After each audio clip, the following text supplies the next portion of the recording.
ele a faina pe a pa vasi vasi paula vaolea ia fau fau tua ia tasi ia fa masani i sita maitai lau mata fiafia uinga tau sa pia le a faina pe a valu so'o paula vaolea ia valunga olea kingi po'o aie aio aie aio ho ho the maita ilea se fai falelei ka petaui ile kalapu ora tana nei pa mai sotiva siva musica lima lunga malalo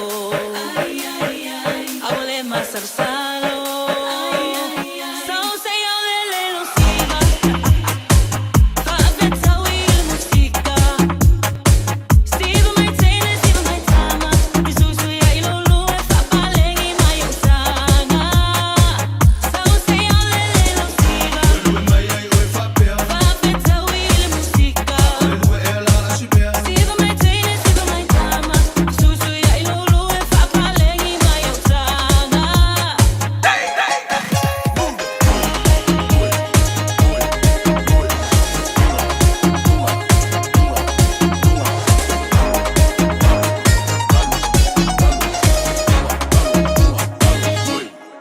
so mai it's tonu baile vale tonu ole mea emra mia ole happy me fiafia so mai it's tonu baile vale tonu ole mea emra mia ole happy me fiafia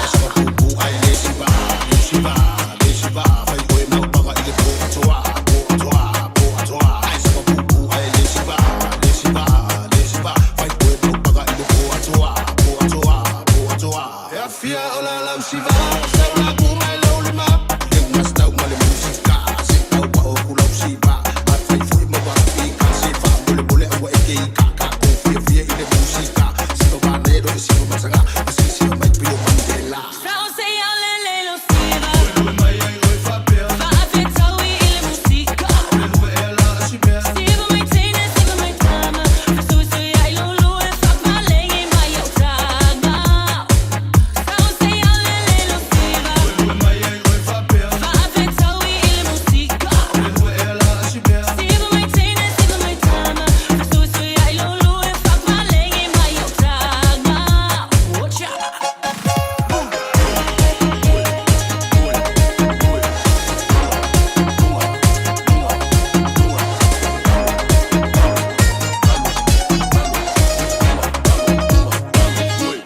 pa mai so siva siva musica lima lunga malalo awale masarsalo Move, shake, shake and drop. What your mama say? Move, shake, shake and drop. What your sister say? Move, shake, shake and drop. What your mama say? Move, shake, shake and drop. Malalo lo toto, elue mai lo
Tani bolte bale wati nei foi tai male tai au leo te lua se fut mal fitu minuto talo le chula se fut mal jasi.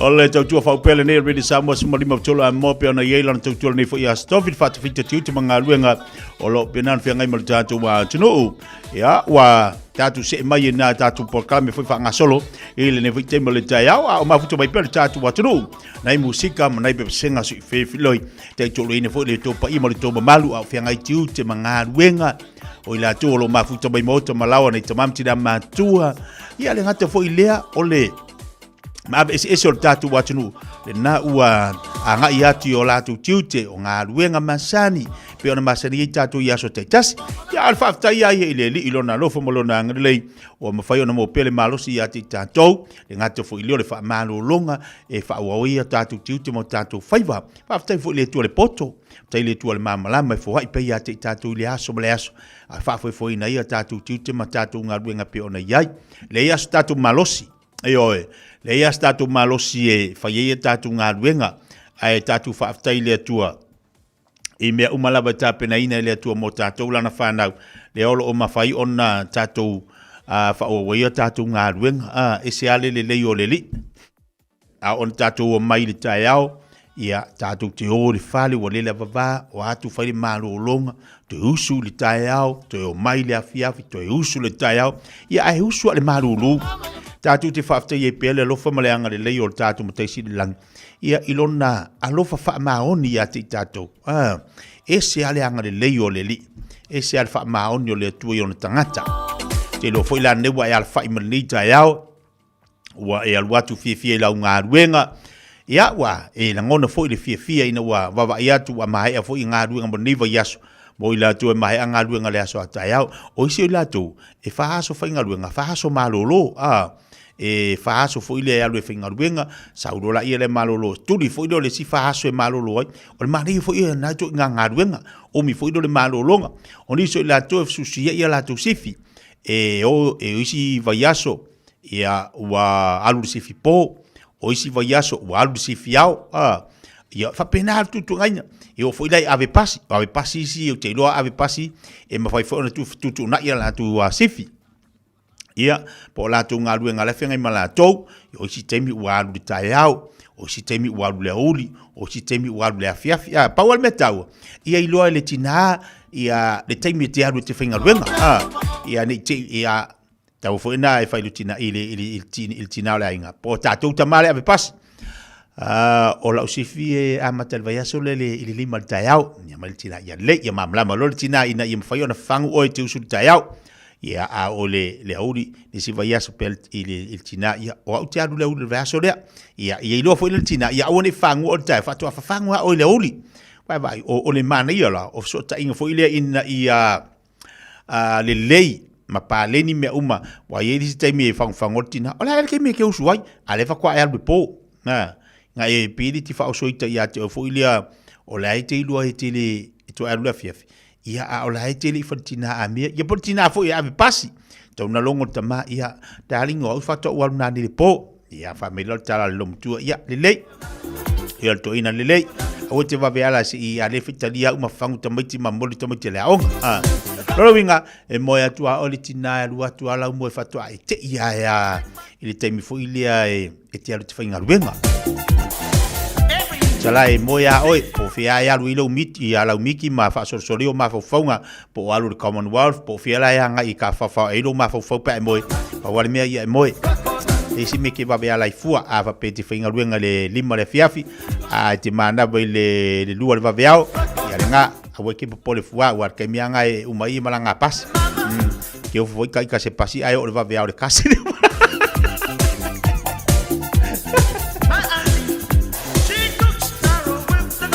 Yeah, wal me ia se ole me tau ia le leife so ta inga ia le leife so ta inga fu ia malmalama le temi te whainga ruenga ai ia uangi vivesi ia va pengi ke wa aru le uli ia me se so se ngaruenga wa le susu ia tatu wa sifi ia va peti aru le uli ia wa va fangua si fa moi penga ia peti amata le furu dua le uli politasi ia fa ko ai ke ia por se mo se furu dua ia la sauni le ia fa peti mana versu tasi le po vai ia e manga volo e mo ia e mo ia ko se furu dua le po e ka se furu dua le uli e se me ke va ve alo fu ma ka fa ngwa ko ia mo tatou ia le va ve ao ta fu langa fantina ia pe o te su ta o le lima ia mo lo le si do makua se kira walam ia wa mo vai ia walu le aso e ka fa lo fa finga ruenga ia e sau ele la va mar ko fale ia nga ala lo matua ia fa fangu o ta yao ia e kare fa fangu o fa lo ipuki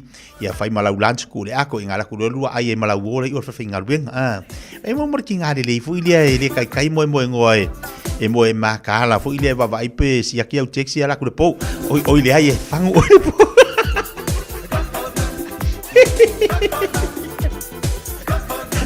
Ingatera oi moi ai langa lo makuala lo alunga po fo ilo que le fo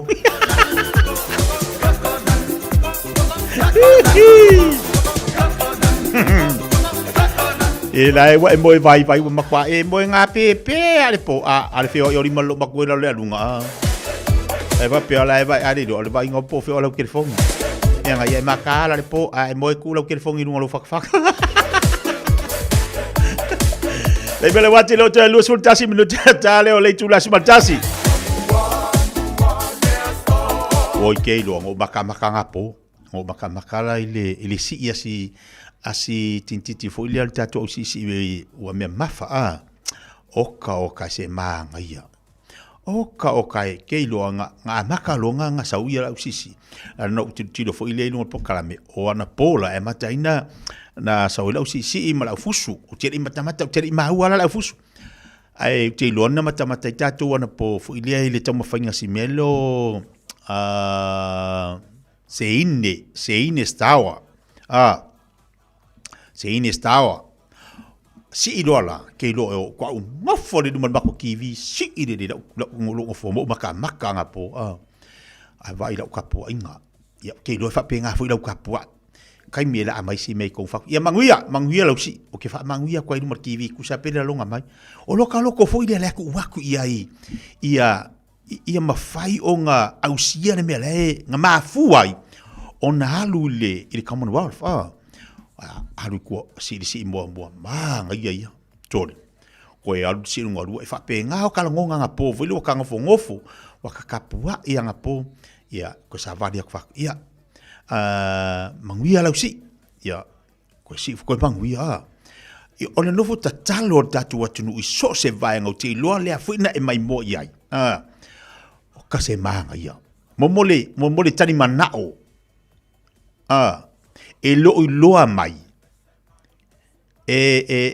se ine loko ai ese le momole manga ia ka mao alu de si sole e va ku amakanga nga si ia ilunga ngo melar si ia lumkua ia sorry ko ia alu la mari si ko fa posole wa kili ai pau al me ka o ka fa manguia ia manguia lo si ia manguia kango ia o ka kala nga fa nga po lumbare finau ia lumbal mako ki vida dia wa pi o la ka ke o kala nga fu ile wa o la mako ka kapua ia ora le anga o tintitilia ile leisi malanga le na sau la usi ilia O lona teimi mua le na saua I manukau.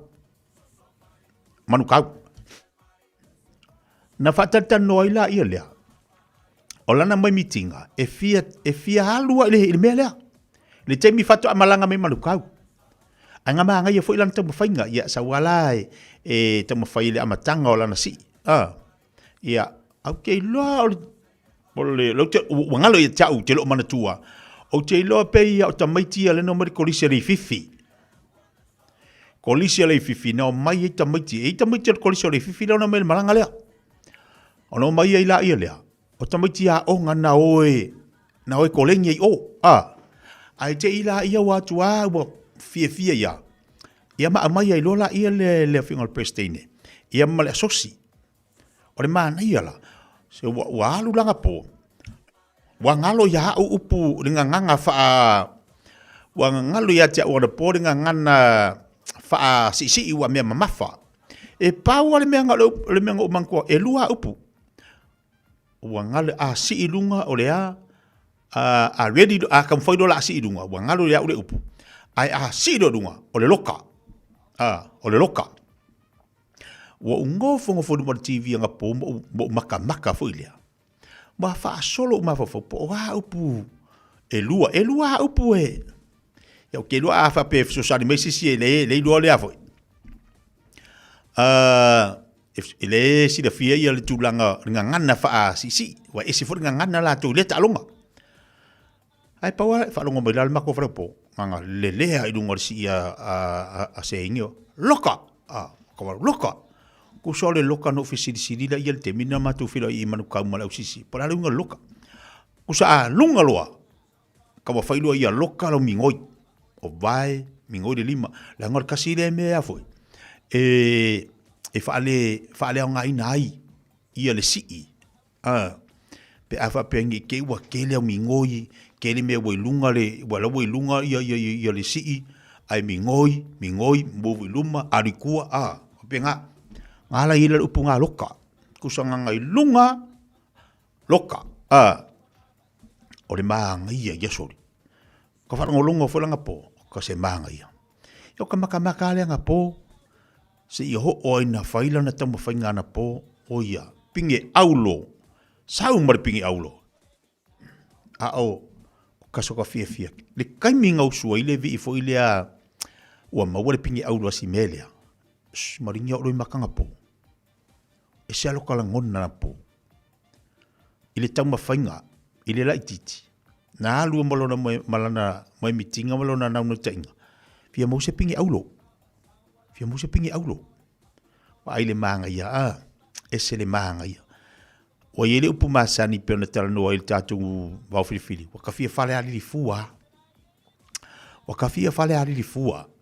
Aisia, tama whainga alu ma tama whanau ali tātou wātunu. Pe ona yeri ta alonga le pōna pō. Ia le alawa mōra kau pinga ulu mō lea. Mōra mara kako pinga si liva, o teri matamata le tama whainga le alo le tunu, le na mōra tātou pinga si liva. Ai whawhetai le atua, ua mawangi pinga aulo tātou. O isi atunu elingi pinga aulo. Awe asa mōra tama whainga. O lea fo ilea tali tātou au fusu. Ma le isi tātou au si. O te langona o isi tatu pini aulo na. Leu amata mea ia seine. Stawa ile pingi aulo. Ai li taimi na tua ilunga wa usule le vi iole e sele mana ia. E sele mana ia. Ko inga kupulanga kongo ala ia le manga ia. Kupulanga talavou ia. Le nganta ina whaea ea le ainga. Whaea ea le nuu. Aluatu le tu malo. Awal watu mala tulu wa i mea i o whaia e seine. O longa a inga. Alua koe malako nguu. Alua koe maliku malo. Alua koe Samoa. Ole pingi au lenga monga po. E mua nungoringo Samoa. Angi ngere fo Samoa nga kare vi nga po. Ka kangi nga po i tau mawhainga nei fu i alo le atunu. Vi ia le li whaftai le atua. E mua ringo Samoa. Seine mai Samoa. Seine stawa mai Samoa. E le whapea seine stawa mai lakongu. E le kaua lakongu. Kaua Samoa. I ta alonga te tele whapea. ia whakoa au iriria koe lua reo ngai ona mātua ma lātou nuu ia ma lātou tu mālo se le mā ngai o ngi kamaki via le li whaftai whaftai le atu ni whanau mea kongo ala ia ka o kamaki ke kere whaku tu lou whafonga le tunu kere whaku mi ngoi ale mea i loae e taulelei ai mātua taulelei ai ia ai vi ia ai le o ila le manga ia ke le ka mawhainga a se inge le meruwi oka se manga ia ngapo si awa ngalo ya uri si upu ngai o rua maringanga e wha ngari nganga le usisi wa ngalo ya ole upu e wha nga wa ngapo se wa lu wha ngapo le au ki fia mangkua langa o ke manga o koe pespese e kapo e si usisi e si usisi da langa para kamanga nga mingoia la saungi e si ka urole upu ngai le usisi ia e lau wala au ako nganga i lunga loka lo markama nganga wala au ako a loka kau whai kekera kau rea ira mase mo kama whangalu ni mingo i luma mingo i kua pe mingo i lima ia nei te ua whale kongu si vai lare makau kia lo whaftai lau tau pule lea mara whae ea o tātou atano lo ale ongo sai ate au tau o niso i la tau ia tau mawhai atu leu amata mea se ine ile tato au sisi le wa mata mea fa fe kai fo ia le pulenga ai mise le brestene ia awala o kilo le mea ko sai a foi lea koso lea la wa ia la kamo ulu mai malo ia kongwa aia koso loka lea le upula lea waka fiu ke roa e maka ia foi ai maka i sisi inga ia i wa memba whakangole wha ngā upu ia le angare maa ia e pe ia leki wala wa upu ia lua koso loka la wa upu ia ki kango e kau ile au sisi pe ki maka lau TV pe o whalongolongo mai wala wa ngai mamoli atu i lau loto mamoli atu i lau nganga tapu hai ia te ila tau o lo whaatino ina lea fo ia si lea talonga ia ai o le vanga tau le na mo tātou ia le tapena mai ia on sai au le poli o kasi dia mea so le o le si muli la se ina po le nga le whaorangai wha leo ngai ina langa si muli ele ipopole isis pau ale mea whaftai o ngā mai mausi o ngā malo si fo ilea ilanga si muri. Aya e fua ia ile vale ngā vāi. Ili kau mga mia le si muri. Le kau mga mia. Ma mau kere le si irngiki. Ma kua mga ia. Ma mau kere le tau whainga na po. Ai ili kau popoli e pe koe mga mia nga si muri pere no. Ya uia maka ngā po ala vale wha maria ina ila ta ita mata. Awa kakangi ngā po inga wausu le vira fua.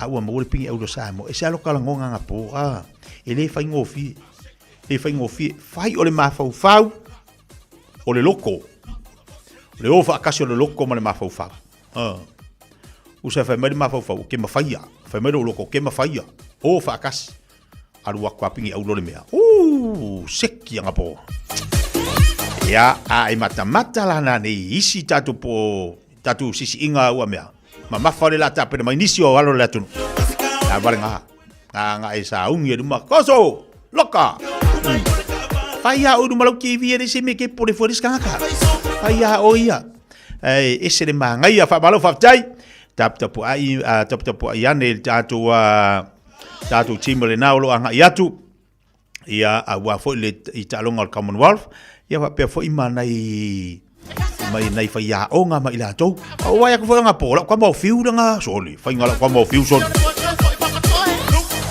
wa le lo se me anga ye fa pule la ma ko soli la nga ka nga le fa kamala la ma ko fa pule por kai mi fo nga ka u nga pingi o ko fa kamala ma wa i fo sa ye ma ko fa pule so nga la pe la di mo se pingi au nga pingi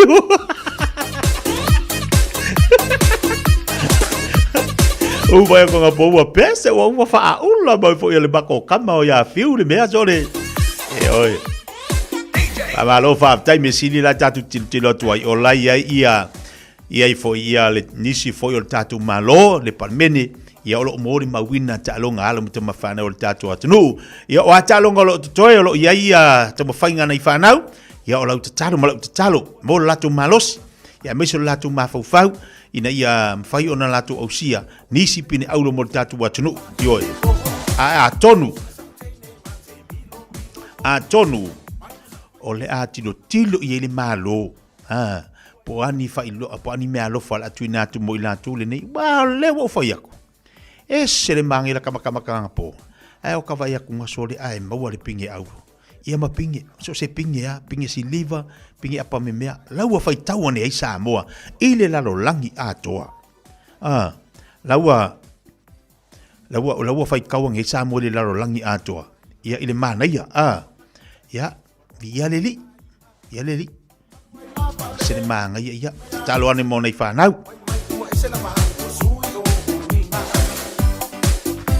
talo ane mo nei fanau e so sani atu ai mo lanto wa o ma fo o ke alu ka longa ria so ria sanga lave yo we vai o lo kingo we vai lo loko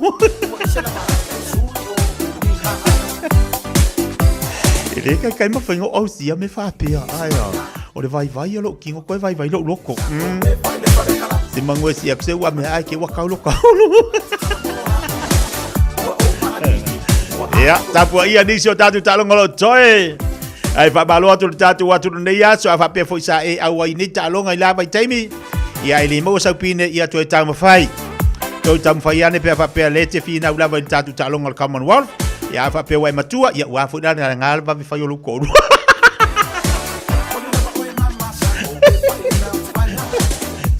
ya wa fu ngalu ko kwala kiki malu va fa yo ko dua si mangor kai minga la sa pingi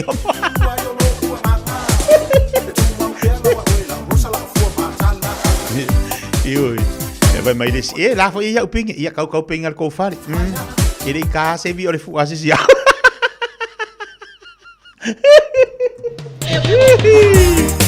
Waka. Ya waso kofi fora nge yaso. Ai ngau di kamalor ke mingi alai. Ar pipi se peso com esse ya un melir ka ngol vi ole fu. Ya so ia na dua ngai mai ku pulang afo ka ko ia wa ka o sa o le sido makua mo old people wa pas people ka ko le pas pinko wa pas people ka ko ya fa nga mai la ia le pas people so yo no minuto chalo le chula sumatasi vai mali ne ya oli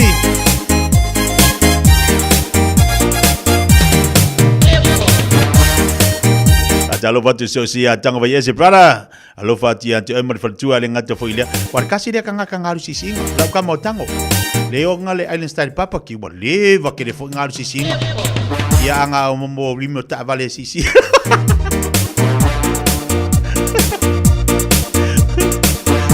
olo kamari ya lu wa me ia fa sisinga ngaru mo limo ka vale ngale fa kamala lau kamar kai miangi le fa dang faring singi Alo patu sama nuiar nei tayao. Vai pa lei sa wipu kofi fa mafanga fanga ilu loko.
akilanu sao ma au mai ai lengo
Sa ili si Samoa lo ainga. Po sa ili sa masinin tutua pe o le Hilux ma le Ford Ranger.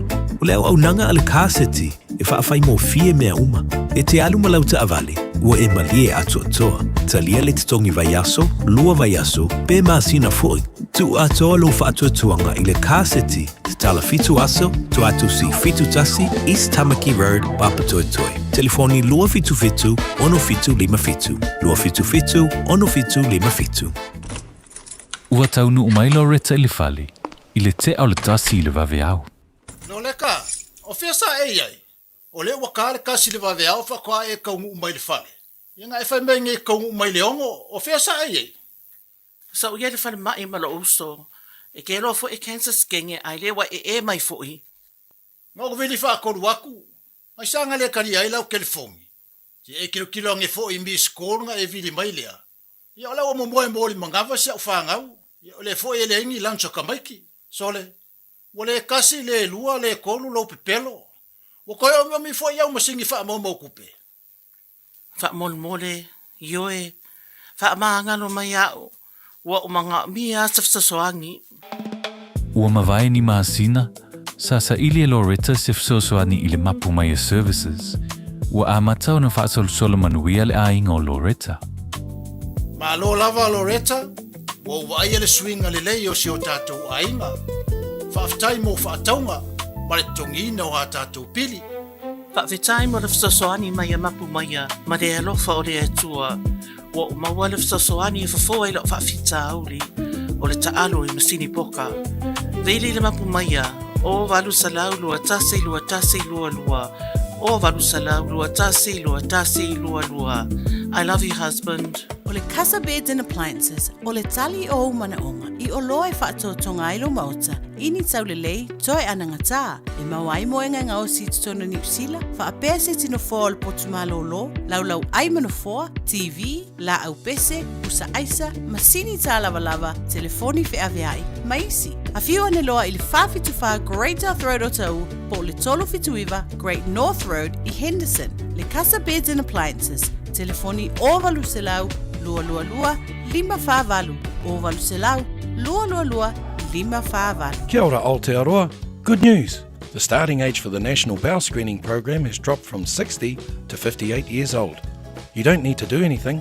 When you turn 58 or 59, you'll be sent a free bowel screening kit. Happy birthday. Even better, you'll get a free kit every 2 years until you turn 75. Bowel screening can find cancer early when it can often be successfully treated. It's free, quick and easy. Bowel screening saves lives. When you get your kit, just do it.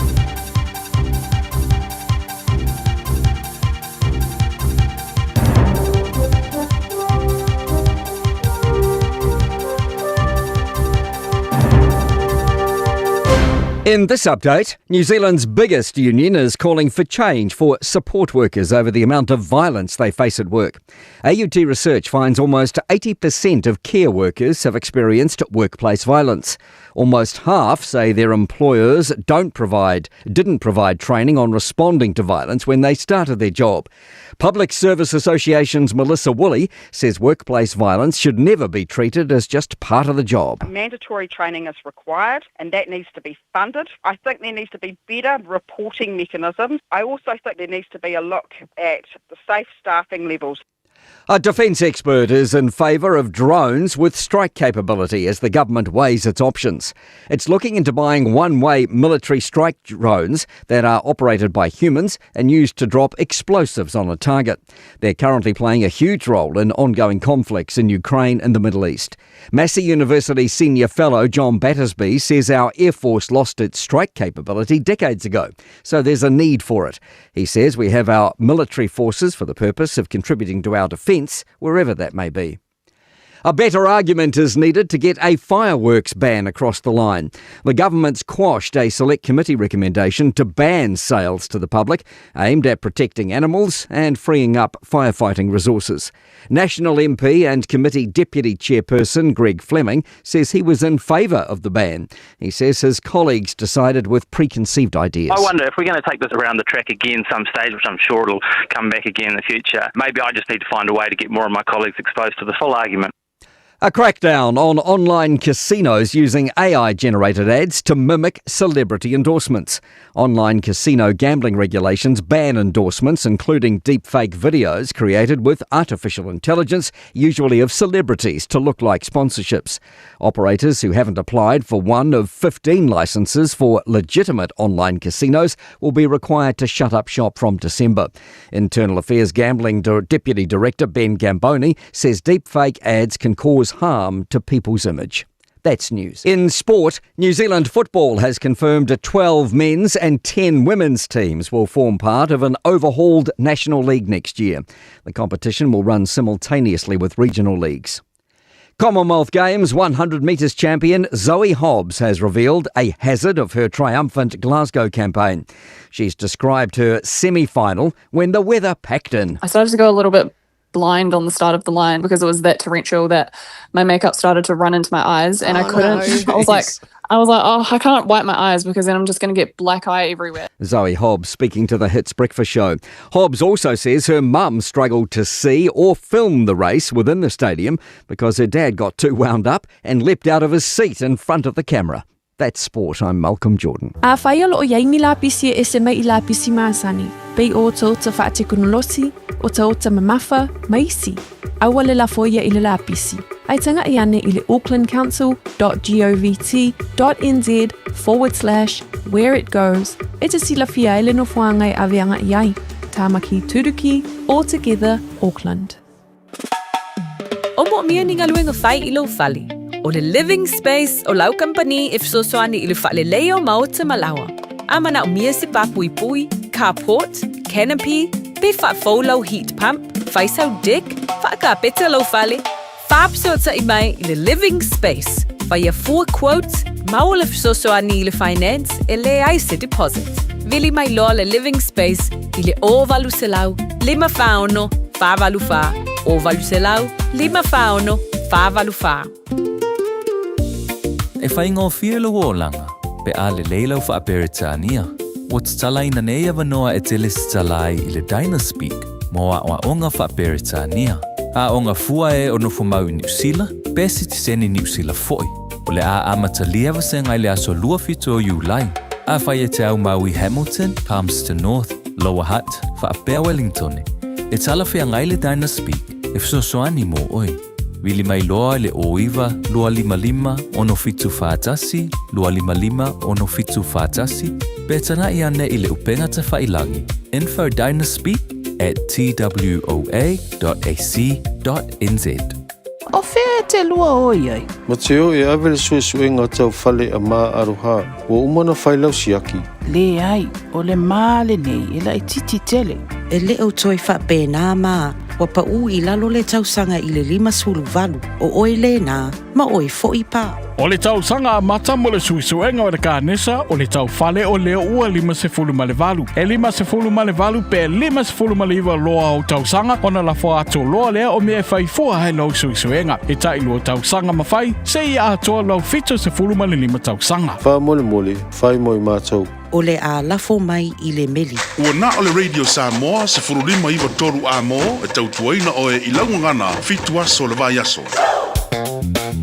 Ta lofa Samoa. O le whapito o le Best Bargains New Zealand Winter Mega Sale ua a mata I le taimi nei. O fi whātau sau telefonifo. O lo maua le iPhone mo le Samsung mata mai.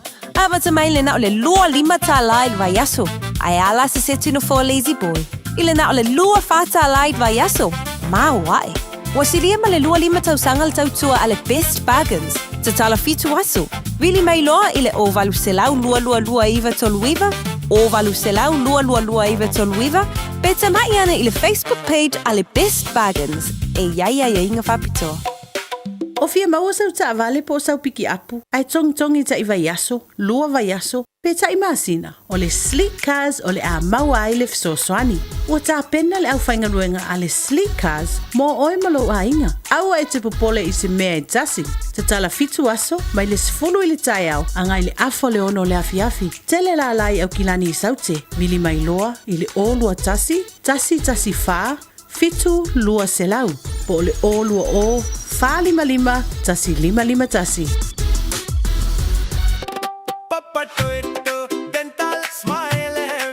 O ti ngano ni fo.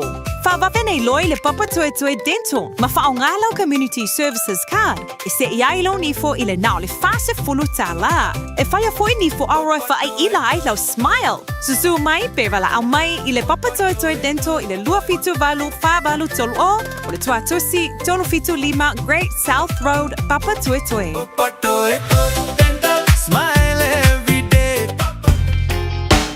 Radio Samoa Tasi mai batolu Amo Radio Samoa Tasi mai batolu Amo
Oka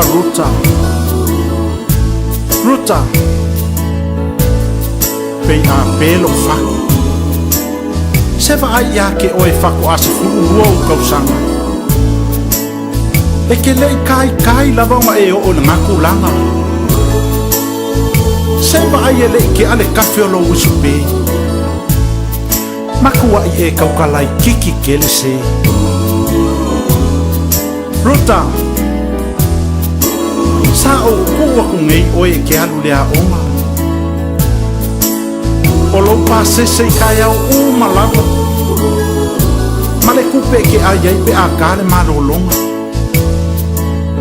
A ole ngei ua e kawi mai ai lo o lofa sa whaiaku ya ke oe I lo sauma au mai le ngei ka ngaka I ko kongo le kako fale Po o fiasa ka ai Ruta. O ka ngaka ka ai o sisinga wa e sauma e lave la bea mai ai. Oh. Maku ake lele ngai a venga o kau ave ngai.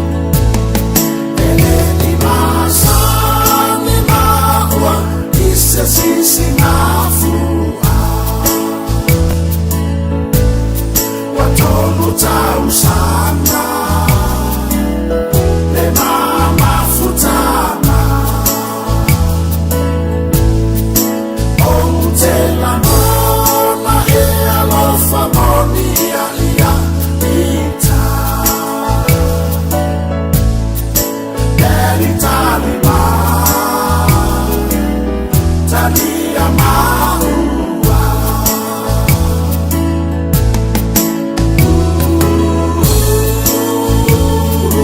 Oka Ruta Afa yaku o ngaka pungi leo lo huku Wa ei loa Ngai kei wa uku waku kongi o ifafo Wa ei loa Oile ngaka ma Sole Pupula mai o maka O feasa o ngu ma so wai Seiba ai lo Oka Pese pua ai vau Lala mea ole oki ai Ka ingo ingoi Ai longa e ke mau se a inga e whaise sakai ai e so ka mama so kinga Ai longa fo ia ke ilola langa se ako Mako kongi ki a pula e whai e se maka Ai longa fo ia ke whai ngā ruenga E maua mai e se O ke masala o e kongu lava lea O loo omo ai ngere kauranga I le soli ange, soli ifo, soli aku, soli mai Ma leilo loa ai mea ko kingo ka ngaka i kauranga Oka ruta O ke masala o so whasalanga lea O ngā lo leo sky Ia, la whai o te whaua wina tātou musika lea pe a mai a tātou so ta inga mamik Samoa. Ma ne fo ina I whatwhatunga ia e matu fo ia oe to e tō mana tu ai po a te onuru te mina lua whiloa i e masi au tautonga. Pe na lua whiloa i a orua o ngā tūlanga lua. Ia pe ngā lua mafuka fo i a orua o ngā kolisi. Ia, pe ngā e kōgi e fo de pasi se pe ngā si i a ore kaimia orua ore pasi. Ia wa manga ia ngai pese ia e. Lai wha peru ka mamaru ki ngā le kia rusa o le au ngai ri rola e arulau ki ngā pasi la kou. Ko kongia koe malonga pasesi. Ki ngā anga kau wha sosoar se ringa sko ingo silo makua a lau arua kwa mai. Kari ama kongia pasesi arusa o ilano le au ngai kia au ngai. Nau. A whai akun makiwa. Lelei, tātou pukala mei ami ka Samoa pe ona whaatasi mai whali sungar whawhi le sungar wha mai. Ka koe whai maka ko kari e, ia ame ere maruru ngi ako hu. Ele le iar fo mai o le whaerua I kukuira, aru Samoa, aru ange iaua, aru Amerika, o le awhi ukau, au kako, ia ngare puru al pankeke ka haka ia bau kiro le si des. Alo le foi whai malo makua si o kawai aku foi wa pasui wangi au fōringa, o anga sui ngā fōringa o le maruru.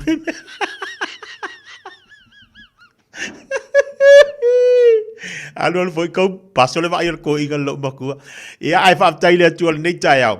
O le fa fa tasi mai le sungar fo mai mo tatu. Tatu no tatu fa so. I vai nga tau le na. Mo e mal tatu pokala me lava yas. O la mfai na o ye se pokala me mo tatu. O me fa nga tai fa ngofi. Ai mai se ai. O i vai nga tau mo sui fo malolo ina la o fo ye se sau no anga sungar fo mai.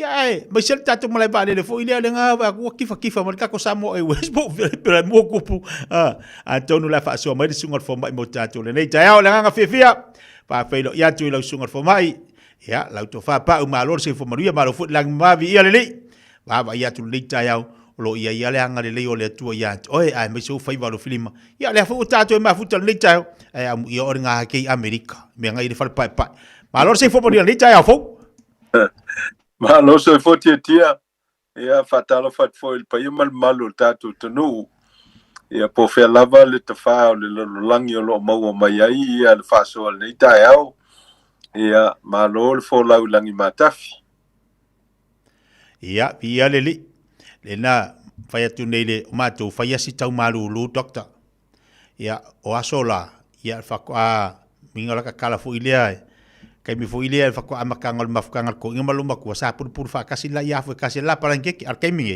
le o mako wa puru al palanke ka kanga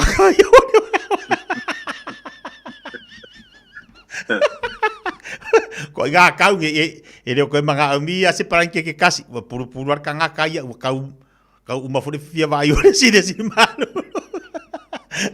ia e papitai o lo maua nei tatu tangata nei tamam tina matutua ia ai mai se fo le tatu atu nei le fia ia ma tu li fo le tapo kalami fa soa pe ona ile stofi de lai malu ma tu nei New Zealand tia fa ya si vevela o le tau o le no fonga le nei Riverside California le lo o pu e tu el tapo kalama ia mai o le tau mafanfana i o America ia e matoa vevela lava ia peita o masani lava fo ia tangata ia America le teimi o le tau mafanfana ma le vevela o lātou tau ia ua ilo fo i tapenanga e tau ana fai e tala whengai ma le soifua maloloina ia ai pawal mele ai le tau nei America u lava na vela ai savili ia ma mawhai ai on fesosoani ia le vevela o le la no fanga neo no fanga e tele le tofa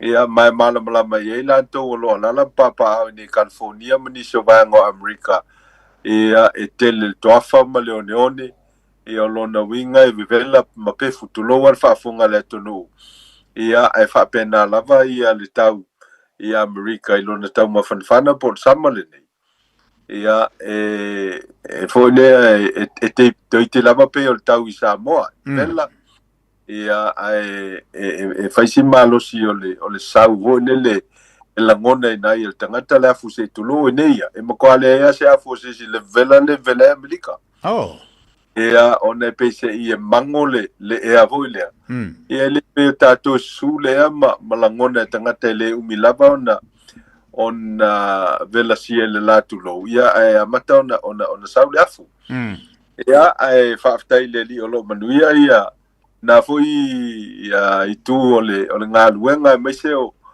tolo e papa au New Zealand ma Australia o lo fenga i maltau malulu ia o to masani foi o tau ma wala e fa ma fana il tangata ia la ia mai mautino ia e le o afa ina le tau malulu Io e sa o le saunuanga ia o le lava e maua le malusi nei to ina ma nei lo mātua ia le afu ia te me alu tau mawhanwhana mai fu i leo kau le malulu tele ia e a o anga sau ia winga malulu o le tau ma winga malulu o le tunu ia pia sau wika fu i lea makua maha ingi ia e whalonga kui ponga iwi o le tunu tu load whafonga le tunu ia ua makua kau ngā le malulu ia e so ia e le umilava ia e toi sau sisi tau fu i leo tau ili swinga o tau mawhanwhana mai ia fa pena winga le tau al mesini mo tau o la e so longa le leima manuia me uma ia o lo to telefone ta pa anga mai America o le fa tasi mai la tu i na Utah o Texas i America o le te baba ia tu ni si California le mafuto mai ai fa malo atu ia te to ia le o fa tasi mai ia le sunga fo mai na ia te i America ia le fo lo mo mawino le tau pe ona ia i tu es o America la to fa nga solo tapo kala me utelo o lo ia e pe tono America fa nga solo nga o le kala me fo ile i tono le kalesia ya mole se fo malo lo ino le tatu watunu wa o le lo il fa mo e fa ila ona e mafai ona tu Samoa e mai se ia America Samoa ia pa se vai nga o New Zealand ia doctor o le vanga mua sa a ofia fontanga manisio sui o le universite o Loma Linda ia pole au nga fo mai fo ia Loma Linda nei Riverside ma San Bernardino California e lua vaenga tia o le avanoa ma fai ona malanga tu ai la to lo i le vaenga o onga le universite e sa ili alo mafana o Samoa le ngata o America Samoa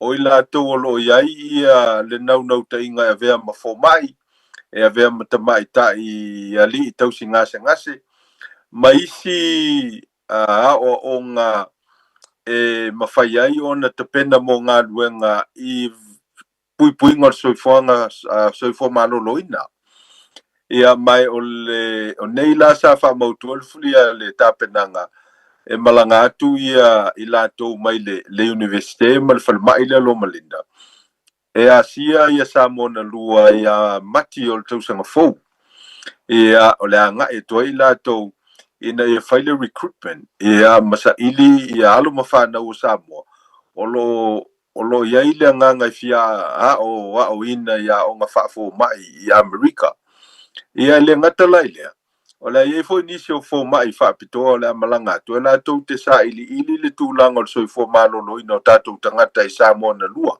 Amerika Samoa ma Samoa e tapena atu ai ia le malaga e agai atu e silia ma le 5 I latou e agai atu iā iuni o le tausaga fou ia mae o le mafuaga lana o le malaga mai o le saʻiliga o se fesoasoani mai I fomaʻi o le falemaʻi ma le aʻoga fa'afomaʻi I Loma Linda e fesoasoani iā tatou Samoa ia ua silifia lava tiatia vaena le fa'afoga le atunu ia o tatou e saʻili lava auala e maua I le fesoasoani e le gata o le tamaoaiga e fa'atupe ai ia galuega o le puipuiga o le soifua malōlōina ae fa'apea foi ia I latou ua iai le agava'a e pei o fomaʻi fa'apitoa lava I le suka o le totomaualuga o fomaʻi nifo ia po loa se tulou fa'afogaga le atunu ma isi o vaega o le a fa'atinoina e lea ua unaga ia mae o le tasi o moe mitiga tiatia pe ona tafa'aso ai o le fuafuaga alumau o le tatou mālō I fauina lea o mālō Samoa I le fauina o falemaʻi fa'aitumālō o lea foi lau tapena le falemaʻi le fausiaina o le falemaʻi fa'aitumālō I sa matau ma falalatai e fausia I sa matau ia ma o lisi la vaega sa talosagaina o fomaʻi fa'apitoa e fai magaʻi atu I sa matau I le falemaʻi fa'aitumālō I sa matau ma falalatai e fai ai togafitiga e fai ai taʻotoga ia ma mafai ai ona va'aia ia tagata o le itumālō ia e le gata lai lenā a o le avanoa e mafai ai ona feloaʻi ma le afioga le palemia ma le kapineta ma le faigā mālō o Samoa ma asiasia fo'i ia le falemaʻi I matotua ma nisi o falemaʻi e pei ona talosagaina ai fo'i ia le minista o le soifua malōlōina le afioga iā va'oao alofipo ia lea la ua fa'amautū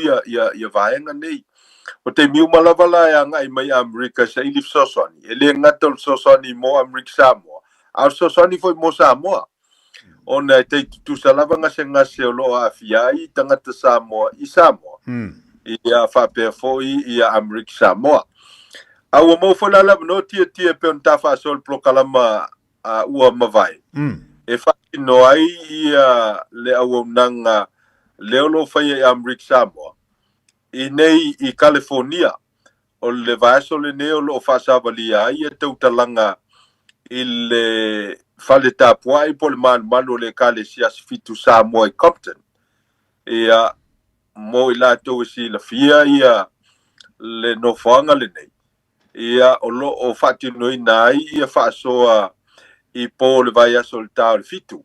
Au le aso la tae au, iu lai aso tolu le teimi Amerika.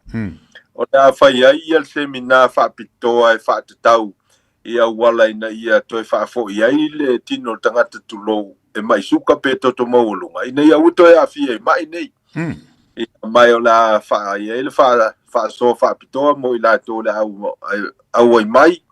Ia mamawhai e ona maua le avanoa e whaaso ai le plokalama mo I latou lo no nofo I le nofoanga le neo California e saute Southern California ia e meise lava I latou e lata le nofoanga le o Compton e mawhai ai ona maua ia le whaasoa ia se teimi ona avatu leo o le tuatusi e whaatino ina il plokalama le atai au le tūlai fitu ia mo lo tātou o tonu o Samoa po Amerika Samoa po Samoa malanga mai ai ai o lo afia mai suka mal toto maulunga ia le ala o maua le lava noa ma le teimi whaatino le plokalama lea ia mawhaauau ai lava I latou o tausia le kalesia sfito Fiafia Mai Compton ia mawhaasolo ise kalesia Samoa ni so no whanga e mana o mio na whaatino ai ia le plokalama lea ia o le lava lai whaasolo ia le fuafuanga tia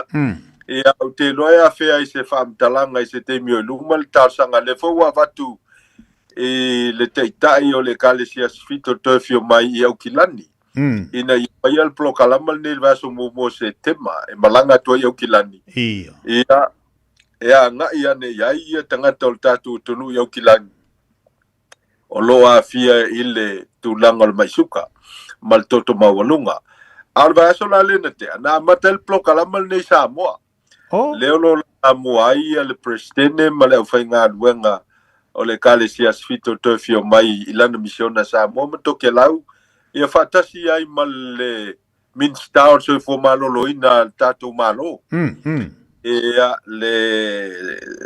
le fionga ia vao ia mai pe ala ona failo atu le teimo sola ona o le polokalama e tāua mo so fo malolo ina nei o tatu tanga tele me faila vala tua po fe lava ia ngai e patino lava i le teltonunga a fai au ngai ate o e vi ia le li ia a fai foi e tele italiana io la una fai italia ia ona e pese i e iai tangata o loa fa ina il mai suka mal toto maulu ngai foldinga mai wo manatu elisa fo ele mafai ona to aveseina le mai suka mal de toto maulu ngal tino tangata pe taila o le el fo ai e fa lango i le malosi o le mafo faul tangata e tau sisi ai i le polokalama ma vaenga umal plokalama ina ia mafai ona to fo ia lona tino tulou i le tūlanga tauna iai ia awa tele lava lau tangata ia peise i ua vea ia sua ngā nisi tangata peise i e fai mai e le mause fo ma mea wa alo iai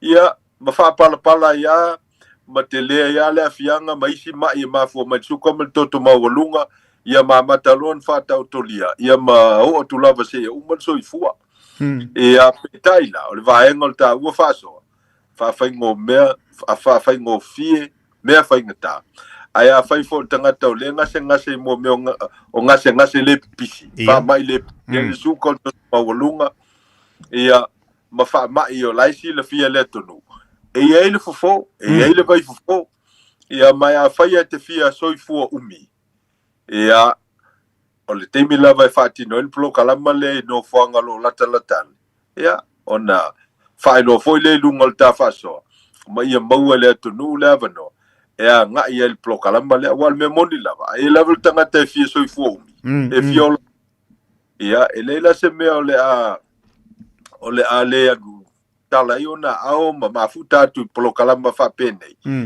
ia pe a whai moni le tautinonga ia e fia soifua umi ia le teimi la foi le tasi ia e avese el popole ia se fe telo te mau ai ngā lu fuala au ma le vai le fo mai ia ai le teimi la foi le tasi e whaua wele mafutanga ma whana ma le tō lua ma le whanau ma ainga ia awai pese i o lesi lea ma faufaunga lo a whai na i o tātou tangata o le mailo tangata pe maliu ia fai mai le ua fai le fina ngalo le tua ai tia leo se fina ngalo le tua le fata mala o tangata soifua moni ma le mea le o le soifua pe le mafa ia te ia lo le soifua malo o le ala e popole ia i tangata o le ainga o no le alo lofa moni ia o la e fata le leles ia mafai le mea loto iai na ona mai ia ti ngā ina pe iu ina maliu ia fai mai ia ka kumani le ia ua fai le fingalo le akua ai le ai e le fingalo na le tua fingalo le maisuka Doctor ma ia yo le vaenga le peone sau no ia o luinga la tala foi le o le te ma fo ile e le ai se tangata e le fi manuia ai ma fua ona na le manuia tangata lango tatu ile me ta ul masal salu ma le whalongonongo tala tu lou al whaafonga le atunu. Ma le tal tonu, ma le me alo le kalkong. A whapena whau tātou e le atu al palapala. A o lea whai tātou te whalongonongo al pokalame. O mea mai le palapala e whai le vai e toi e whafoi le ngasi. E saurau saunuanga. Ai longa i si e fia vave mariu. E fia vave motu sia le maftanga. O ila to umalo mau ngase ni. O la tu te nau ye. E ala fo nga ele maua. Ma e manuia. La ngai te aru fo me ia kakuo ia pe. Ko ngala ngona fo ia tatu wa. Ia kakuo ia pe fa pe I. Kakuo pe ai se pe au ngai tatu. No. A kakuo ia tatu te tari tonu I me wa mai ele tu ava no mo tatu. E malo lo ai tatu. Le ale me ana na malo lo. Le ale me ana manuia stanga ta ile manuia tatu. Ese nga o awala. Ale mana ia le fasol ni tai o doctor. Ile tulanga fo ile ni tatu ai nga samo o tasi le nga se lo te lo mo tua tele so se atu no la langi. O le mai su kamar ko mo runga. E moni le tia. Ia ile fa mo nga ato fo I samo le si lu vai aso. Ona nga ilo le samo e fe lo ai mal minister so fo malolo ina fa tasi mal president o le kalesias fitu. O le misiona Samoa mtokelau. Ina ia tu fatasi leo fai o tangata o leo maua ili sa ilinga o lo ia ile maisuka te tau na faile fo. Ia o na fatu langa lo lea fatasi ma ila ua ma tangata o le kalesia ile polokalama o soifua malolo ina. Ia le au au nanga e fatino ina le kalesia fatasi fo mal tato malo Samoa. Ina ia fisosoni e tato tangata.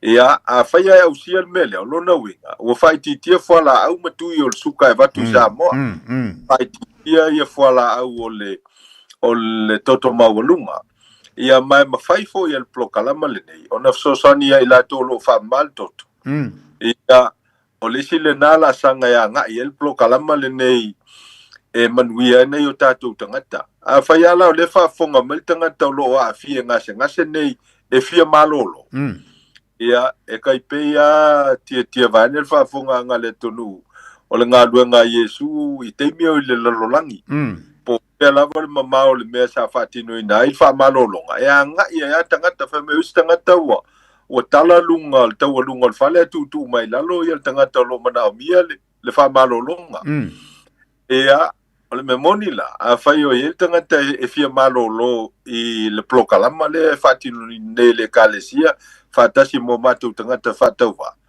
ia sa ili le no fanga lo fatino le plokalama awa le te ta utu ya te oi ia wo umona fateta le plokalama e to tele lato wo le sa mai suka wo le to mai suka o la toto mawulunga wo le to mawulunga ia mai lato ia I sa fa mai o le lato toto tulo ia wo le to fa ma ai pe ona fai atu o le tau sisi o le tangata le me e ola ai mamanuia ai masofu umia e le fai ngofie awa e fina o pea le anganga o le tangata ma me ai e tilo ia me aina e le tau sami ai ona ua fatulanga to ngā tau sami e talawhea ngai male ngase e le tangata ia a fai ala o le maisuka ia ua iei le ngase o le maisuka e le te tau la ona tu tala loa ia lau tau sami a lai me ai o le fa mel plokalama o me ai e te tau sami ai o le fa malostino le tau na fatino ia ona mafailea ia ona ausia matoi foil tangata le fia te tau ona ai a wal fina ngalo le nao le li mo tato malo fa tai mo le fa soa lofa le la e fo po se me se tema kalsi ia va e taria tu ia le kalisi ngi ia matu ia kilani le so mo se tema e mo le so sani mo matu nei mo spokalam o le lava tia o lo tau mo fai pe ia so ta inga ia tarsia e va be na talima e wale to e fa ba yaso ona pai lo le ona fatino ina le plokalama ia il no fanga o le kalesia ia fai foi le fatino le kalesia ia tonu lo sunga tangata tau ka fai el plokalama i New Zealand ia mama fai ona nga ia tu tangata ile le tio Samoa ia posisi no fanga fai ona fatino o al plokalama ia ele fa pito pola le lotu pola le kalesia ia ai fatino mo tatu tangata Samoa tangata o isi tonu o lo mana mi so soni tarsia ia e mo le vanua te loa o lo na fo ni tatu tangata ia mo sia vanua mo matu nei New Zealand ia mo le vanua mo se fa ma venga pe on faiatu ia ole ma ile le matua so solo telefoni o le suka mal toto mo lunga I wa fainga tātiri la ni tātu tangata nana o atu ai vai fo mai ia ngo mo ko mo lunga ia mai ma foala au I ole alu ring foala au ni mere ia wa makua pe wa pe ole o pe pa foala au fo ngi ma tātu temine oka e maka ukia makua I ke lo pe foala au fo ia ai tau sisi al temine wai ai a fa pe fa tonu wina la pokalami yo ti lola musi fa ma venga fo ilia mo le mamalu le tātu a tunu ia ole wa te lola a fa wa ta pokalami sisi temi mo di tafa sola vale ia mo se ava no fu ilia ma tu fa le tele ta pokalami ia mo le soifo malolo ino ne o tātu tangata me se fa mo le kalisia te le pena ma wole tu langa fo pena ia le tātu Samoa Wesleyan na fa le tonu mai na ia tu to America Samoa ai ola ofisiri to vatu ola se tu langa au ke ko o le male vale a auto ola sa usi de sida fu ilia I tu langa lo ia le male vale le America Samoa o solonga le lei o le lei ia mea uma I tonu male vale le ia male vale tonu pe ona iai tia o malai vale le America Samoa e lalo le pulenga ale malo America Samoa fatasi mal malo fitorale o le FAA po le Aviation Administration ia mai e tūlanga le lei alta penanga o tātou malai valele I tai o te aluso ai manua o te maita wina e iai ale tua ngā savili le na e sila fia le lei lātou e sapai late le polensia ia po lo o kapiteni fo I le tātou valele Samoa Airways ia mai te tawa ona sila fia e le tonu ia I te fo ua mau tu wa I whapea o se whale tono pailati ia ai e ngalo ia te ilantou le lave fo I male whaingata o le tūlanga I malai vale le imanua o na le tūlanga le tau o manua ia e le whaingofia le tau I le telo teimi ia mai a tonu o tua inga malai vale le ia le whai ia tala fo ia tamaite na o kapiteni matu ho le na o na o kapiteni walava le sila fia malilo ia e whatau tai ai ia le vale le ia wane ia fia I se whawhita uli ia o lo mau fo iniso whamtalanga whapeo le vale lefta tau nu mai le sa ave e lipea e vale leia ia o te mafau fau lele I whai unga na whai ai ia le ngā ruenga lea au pa o lea o le tupe sa alu e lipe ai le vaa ua oval fast food tausanga le matua o le vaa le ele lai titi mai au telo a tonu ua o vatu le tau o le lipe ai lo le tau o le vaa le fautu ina ota whapena a tonu wa e whautanga fau ia wa ia ma ia mea whai ngā ruenga e mawhai e ona I loa mea whapea ia e tau a fau I le toisi le sila o le tatou whai ngā malo ia I tua inga valele tala fea ngai malai valele I manua. Ona te I o valele nei. Ia e whetau I le lei ma no foanga nei po o malai valele e pupu ia le no foanga e se e ai ma ngai e se valele. Ia e se Italia le reporti mai le vaenga le FAA ona whawhitauri le tupu tutuila I manua. Ia. E leo no foi la le vaenga al federale ia o ila to pule malai valele I le report e mawhai o nei loa po la tonu le mafuanga wai e tonu a mafuanga ia pai na whapea o le tūlanga o le tau ia mawhai foi na whapea o se whawhita u le va mechanical problem ia pe natu foi nisi ia ua ia le lape le ngā luenga malai o nanga al kapteni ia e tatou Italia ia awa e vave fo ina faula ngona o tangata mo la tau fina ngana. Ia ai le I maua mai se reporti manino tātou te loa ai ia po le almen tupu ai o le mesili o na whaftai e lo loto. Ia leo se soifua o mau e lava e il tangata o lo whale tonu lona au. Ia tāpsi e le lofo le li e toi whafoisia ia le mal. Ia le foi uso sa whaina. Ia ai le me whaftai ai. Ia o lo o manuia ia I lato uma sa malanga e au fia I mana uso. Ia sa whafoina ia le tātou wa al Samoa Airways. Malo whaftai ia mare fo le vaenga le po o iel ta whasoa. tilo fo iai na i mawhai ona toi whaale leia. Ia mai se fo tātou waale pe ona whaale tonu mai. Ia i whemalanga ina le wala leo tātou Samoa. Whapea fo i Maverick Samoa. Tau nunga tā whasol ni ia so Dr. i le vaenga lea pe ona tā ua o lea o le a eli ai. Ia le manaba le ele i Maverick Samoa. E whena e whalau tele mai whasol le la le vaenga. O le sa moe ngā ia o le President o Amerika whatasi ai ma i lātou lo whautua ina. Ia eli le manawa le le no whanga la talata i Amerika Samoa.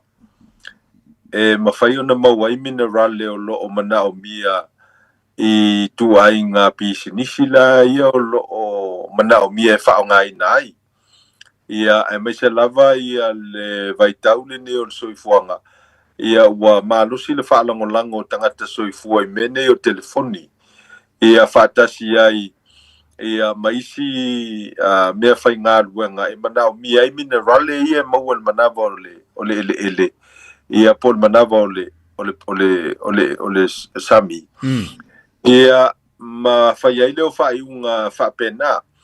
Ia mai o le whaasalau ina la o le lisi lea na whaasalau mai ai se tasi o ofisa o le malo federale mo le whaamoe le ngā luenga lea mo le elina o le manawa le ele i o ngā sami o Amerika Samoa. Ia o leo ua whaasalalau ia pe ei nisi la tau te ena vaenga ia. Ia mawhai o na toi whaatalatala noa le mata upu.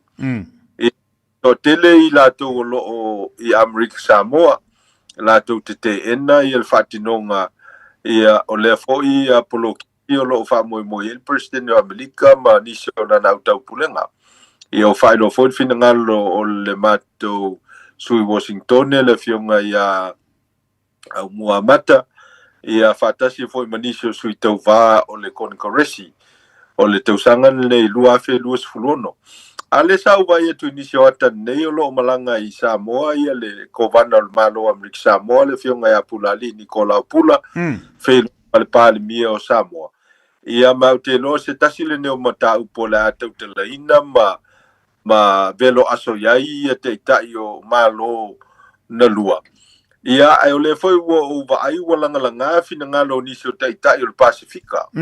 Ai lava tonu ia la lata le no fuanga lea e iai ia le ngā luenga le la whatino. Ia ona o mafuanga wasi la fia lau tele. Ona a fia ia tulou lava mea ola o le sami o ia ma pingota. Ia e le ngata le nai te lefo le a fianga i le soifua malolo ina o tangata. Ia maisi a fianga i le tatu lalangi. E iei le vanga tā ua tia mo le whaafonga le tonu o te manatu au mailunga le whaasole nei. O meo o malilienga o treaty. Ia po o whea ngainga sa whai al malo Amerika ma tutuila i le awhi iwa se lau. Malilienga Amerika ma Amerika Samoa le awhi iwa se lau ma le wha. O lo maino ma malama wha upunga wha penei. E tu ina atu motu nei le malo Amerika lato te puipuina o na lau ele o na o ngā sami o ala ngā manuia o na tangata ma mea uma. O le fesili la le whatu lai mai ina ia mawhai o na mawhau i elto tele o tangata il matau pule nei. E se puipuinga la o motu nei le eli no le manawa le ele. Ia. A wa a whai o se puipuinga. Ia o le fesili la. Se puipuinga la leo lo fai el temil nei po leo a mata ona se sofa tu lo wal fa funga le tu.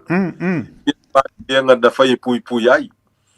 Ia mai ele la titi le finaunga. Wa o fo ile kalesia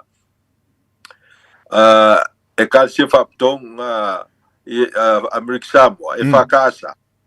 Wa uma foi na faila la tou fontanga ma ua faile unga fono e te ena le elina o manava le polo nga sami le ua foi na malo Amerika e ona malanga tuai le li professor ia mai le tatu universite mata upu tau ile tua pole ang fa fai fiti ia le sunga le li professor vai ia manisi o tangata tusitala wala tau tapena ina ia tusinga e whaatitau ia. Ia e tāua la ia le amata on whaile vaenga lea. Au e te tau on ilo lea teltonunga. E te tau lava on iaise petition. Ia po se saini ngā lima. E saini ei tangata o Samoa. E le ngata o Amerika Samoa. Papea ai Samoa ma tonu o le Pasifika. E saini e tangata anu. E le tauna e le inal manawa o le ono mafuanga nei. Ia. Wa tasi lava le finaunga lo mai e lato lo langlango ina le ngā duanga lea. O le tūlanga le tamau ainga. Ia ale pesili la. Whamata e whatusa le tamau ainga le soi fua le tangata. Whatasi ai male olau o mea olau le sami. Ia o la au le sami ma mea uma e a fia le ngā duanga lea. Ia e tali lava la le tangata i le fasili, wa e foi tangata. Ia e manatu le soifua tangata ma afianga i o te talanoa tuai. Ai tā ua le tamau ainga. Ia. Io e maleala ngā manuia ma le tupe maua mai le ngā nuenga lea. Ia. Ia e lua la vaenga e tā te vavai e tia le whasoa. Ia oi lātou e langolangoina le elina o le manawa o le o ngā sami o Amerika Samoa.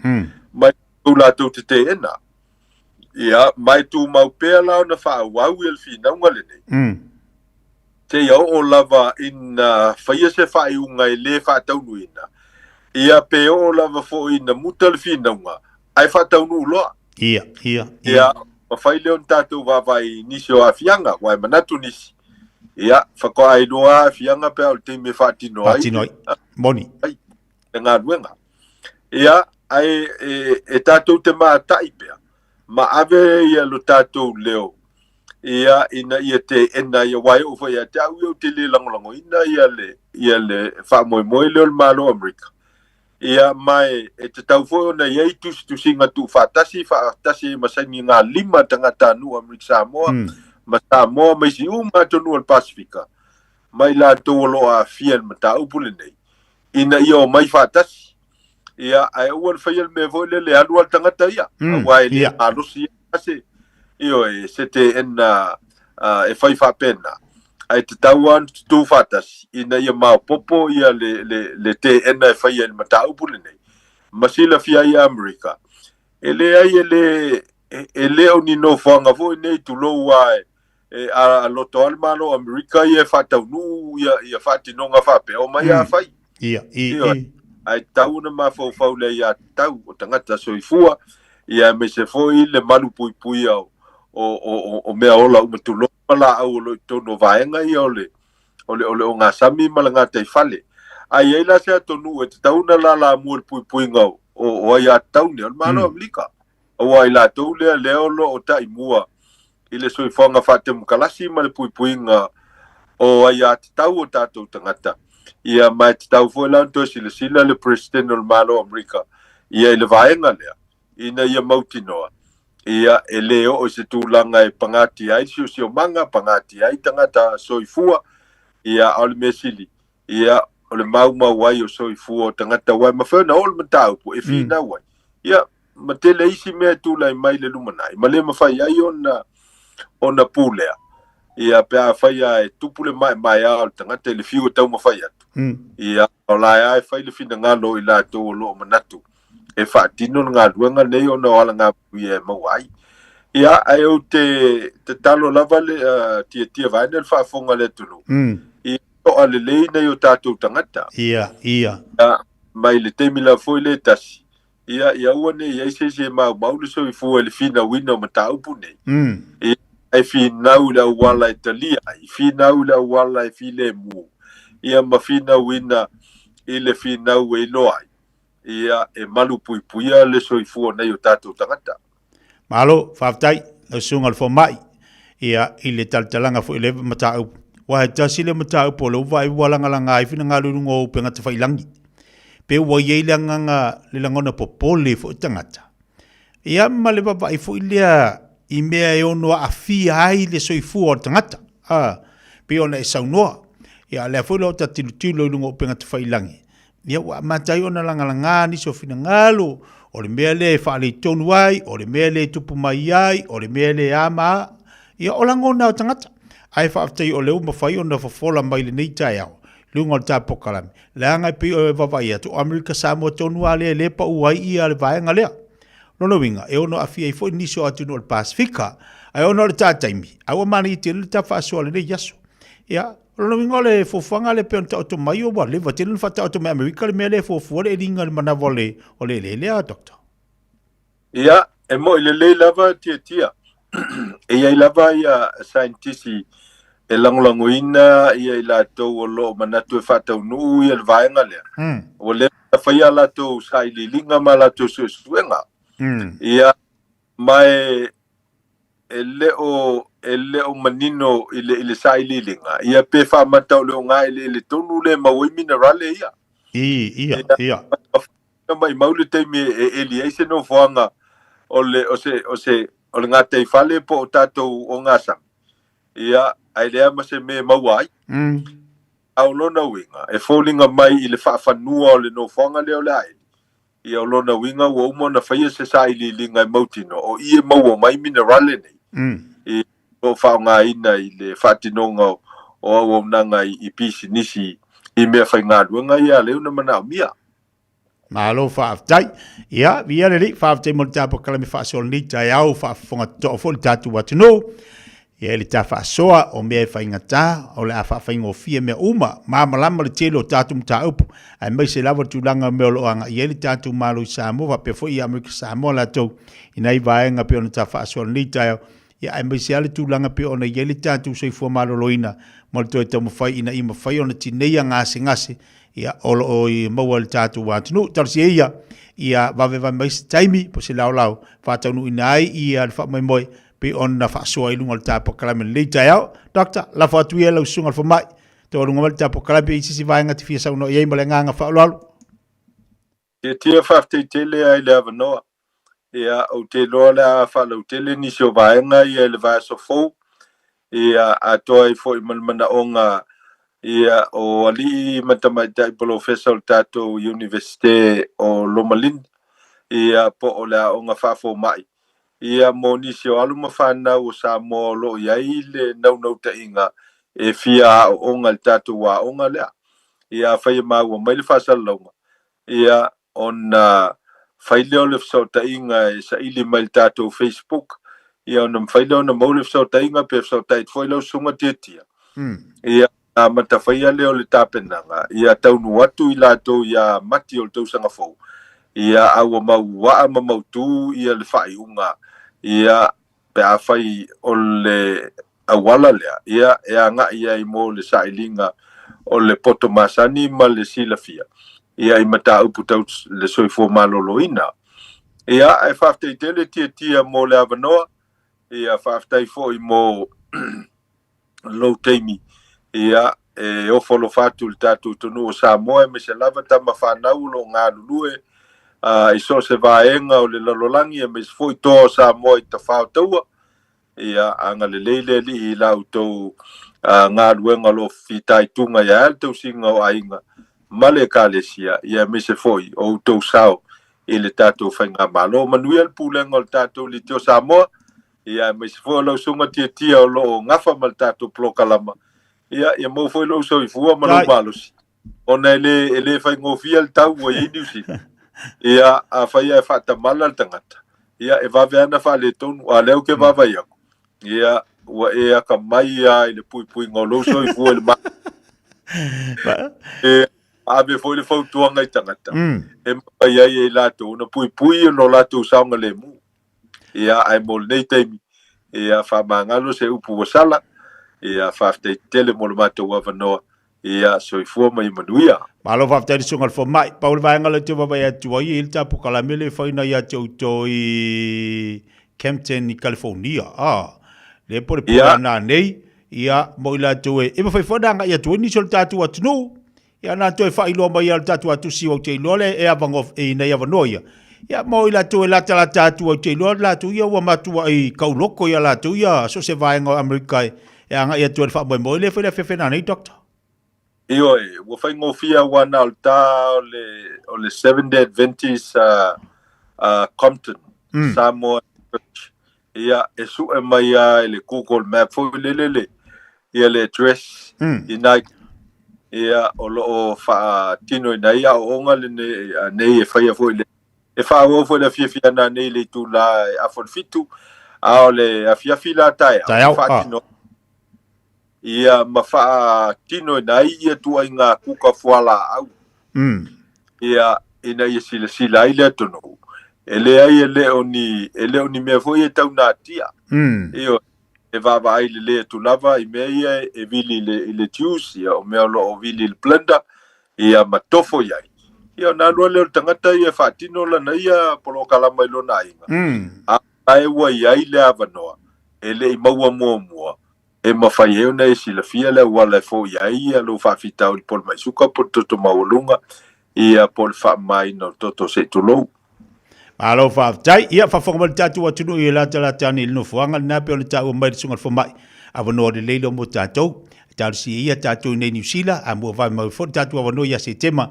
ia lo winga tatu wa ngai foi fa tau le program fa tai doctor fa tai mo tatu program fa so nei tai au ma mo la to mo ni sta program vas fo le lo fo malanga leo le tua ai manu ia la mo fai valo flima ai mai se fa mo nga pe ona ia tono America ia manu ia fo le nei va ia se tuite banga luenga a lo fa tele atu ia fa pena fo so fo ia ia so fo ia le na wa fa fonga bali tatu wa tru lungo tatu program nei vai ngolauli I le tau o le fa so mel sunga fo mai Dr. Royo Sange mo tantou Ua mawhai o na awada tula polo kalame le leimo o ia so taitasi o na o le langolango malo si le whale maliu a se alo le atunuu o ese tatupu Funeral Directors I Manukau City. O le ese tatupu Funeral Directors o se whale maliu Samoa o le tali foilea o taimi whengata o na o le malanga al maliu maleoti e mawhai foi o na latu awina atu ma awina mai tino maliu o e pele mai so o se atu nuo lalolangi wala auno le ese tatupu Funeral Directors I le lua no lua tolu fitu lua no lua tolu fitu pea fiu ane ele se fulu male balu Norman Spencer Drive Manukau City O mo mia ni ngaluenga fai ilo fali o le living space o lau company if so soani ilu fale leo maota malawa. Amana o mia se papui pui, carport, canopy, be fa folo heat pump, faisau dick, fa ka peta lo fale. Fab so ta imai i le living space. Faya 4 quotes, maul if so soani ilu finance, ele aise deposit. Vili mai lo le living space, ile o valu se lau, 5 fauno, fa valu fa, o valu se lau, 5 fauno, fa valu fa. Oso. Son, fe o kausinga iau makari I la manga iau lau ka vali fou. La boy amu so. Bag. O le Enterprise Motor Group man ka. Wa uso ia kaya wangi. Le yang whakamoe lau whainga duenga. Ai o akure a Fiafia wa show lau ka mai lunga lau ala. Wa ma koinga ka vale. Piki apu SUV van. So koinga ka vale ha. O vet faltava. O le lima ongo fiku Great South Road man ka. Pe vile le over se lau lima o rua korfa. Enterprise Motor Group Manukau. Sa ili, fili, ma ave loa lau tavali. Ta alofa lava o te roa. O le tala Fiafia, ua whaiti te nei tausanga mai le ono se fulu 5 tausanga le matua o le soifua. Ua whaatinu nai po le kalame o siaki ma wha ata o le kanesa o tau whale. Ele e senga le winga tele te whaia. E au lia lo le 5 po le 5 tausanga le matua o le soifua. O le alafo fu atu I lau pusa meli, ia le pusa mo susu enga ma wha ata o tau whale. Ma wha manu I atu lo waso whanau. Ai o le vaenga le leiai. O le a maua fua pusa ma mea whainga luenga. O le whaatinu ina o ia wha ata masusuenga e tai lua tausanga malafu atu. Se ia o lawa ina I e au lia le fitas fulu 5 tausanga le matua o lo soifua. A vave I loa, ma maua a unga o le kanesa I le amatanga. I susuenga ma wha ata o tau whale. E ma whai o na tonga fitia ma le manuia. E le aise te tonu. E vave ma whai ngofi. O susuenga ma wha ata o tau whale. E ma whai o na wha asao I naiola. A maua lola pusa. Lai loa. O e tau sa ili sino fuanga le leima saonga le mu a wale tau singa ma le au tau wina o lautama. Ua mawawa noa I la esi a le Our Kids Early Learning Centers I au kilani sauti. O le Our Kids e whaavai anga nu o le Pasifika o se si o manga e sefe mo le whanau. O lo la tau sa ili a fo ini whaiaonga Pasifika Mo la tau whale a onga I au ki lani I saute, ma Wellington. Mo le lesi tala ino lau tama, po si talu sanga I senga luenga. Pafso tai, au kids, I le ovalu se lau, lua ono lima whātoru fitu. Ovalu se lau, lua ono lima whātoru fitu. Usi mai alau whaafofonga, o le whaapoponga fo ele nei o talafau mai Samoa. Awina sa mai mo oe e lau leiti o whalongalongo, le Radio Samoa, tasi lima iwa tolu amo. Fiafia fo e toi whātālofu whailu tātu o tino o, whaapoponga le tautua masani, usi mai alau whaafonga. E tō lua pai latea e tō tōlu le pāsese au fia I se tangata whai ngā luenga, mai le company vaalele le Samoa Airways na malanga I le vaalele Twin Otter o lea company. Na fia I se whaalawelawe le malai vaalele fiti uta I manua, I le tai au leo lea solulu I Samoa, a o lea solua leo le vaya sunei I Amerika Samoa. Wa whaeloa le company vaalele na tupu le whaalawelawe na ua tūlau ele le vaa, le ana tifa I tua matu I se pupu vao, I tawhatawhane o le malai tau nuu mau e se ai vaalele po le runway. O atana pu eina I nisi le teimi o le whaalawelawe o lo mori mauina ai lea tūlanga. E ui na tūla I mai lea whaale tonu se tasi o malanga vaalele la itia le Samoa Airways I le motu saa. Pei tai e le eise so I fua na fia. Ai wana o se tangata whai ngā luenga le company vaalele, lea na malanga ai na wha manu alia lo na aao, whasino lea I se tasi o na vae. Wa whaeloa se moni mau o le vaalele na fia. O se tasi o vaa o le company vaalele o le Samoa Airways lea na whatoa mai a taluai nei. O na whaia I ngā luenga whaalelea I le tino o mao na afi. Ma toe vali ai foi. Lea na whaaluai, le luas fururua miliona tā la le company vaalele. Pei tai o le mafua anga o le whaalawelawe o lo sua eina le teime nei.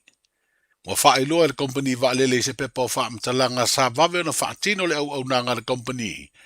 E tali atuai le whaale tonu na tupu. Ai whatoa manino le whaale tonu na mafuai, o na oso I tua le vaalele ma le auwala e tau nuu malu e se ai, pe a mai a sua enga lo whanga solo. Ai mōre si le fia, o vaalele o le Samoa Airways, o lo tautua ina malanga I le vāo moto tutuila ma le manu o tele. O le tautua fo I le company vaalele a Samoa, o lo whaia malanga I le vāo a pia ma Amerika Samoa. E tolu vaalele la iti Twin Otter o le Samoa Airways, ma o le lua o ia vaa ua maea, ona toe whaale leia e au fia I ma le vaa na fia I le whaale tonu le vaya sunei. O le lipoti ai o le whaatauina nisi o whale oloa I to tonu o le atunu o oloa tau meli sua malie, po hani mai au se talia. O toe whaeloa ai le mtanga luenga o whaato anga mawhai ngā whaiva, le tapu o na whaauru whale o lo tātu o tunu o lea oloa maso o se oloa, e ngau sia mai le hani, ona o le pui o le ati na ai le tunu umai a fianga o wha mai, e ono lamati ai. O le tausanga ea whiw se lau iwa na wha mawina ai lea tapu o le matanga aluenga, ma o lo wha au pea. Ai mō tangata malanga o lo latu au mai a wha nanai ni au wala sori tū la fono lea o loa, wa lapata ia nei le whaia i eo ni mōrianga pe a maua ma wha maonia lea tūlanga.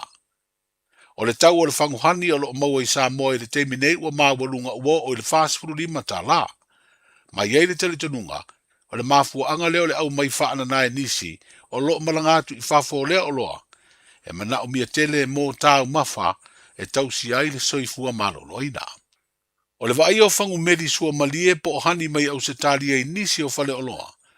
Wa tūtū ai ai le sosa I ete le au whaifa ato anga, o lo ati na e ina lea o loa tau tāu mawha, e pui a lato wati na e, ina ne isao mai ni wha mai e lamati ai, le ola le leo lango meri o lo mawai, le meri sua malie.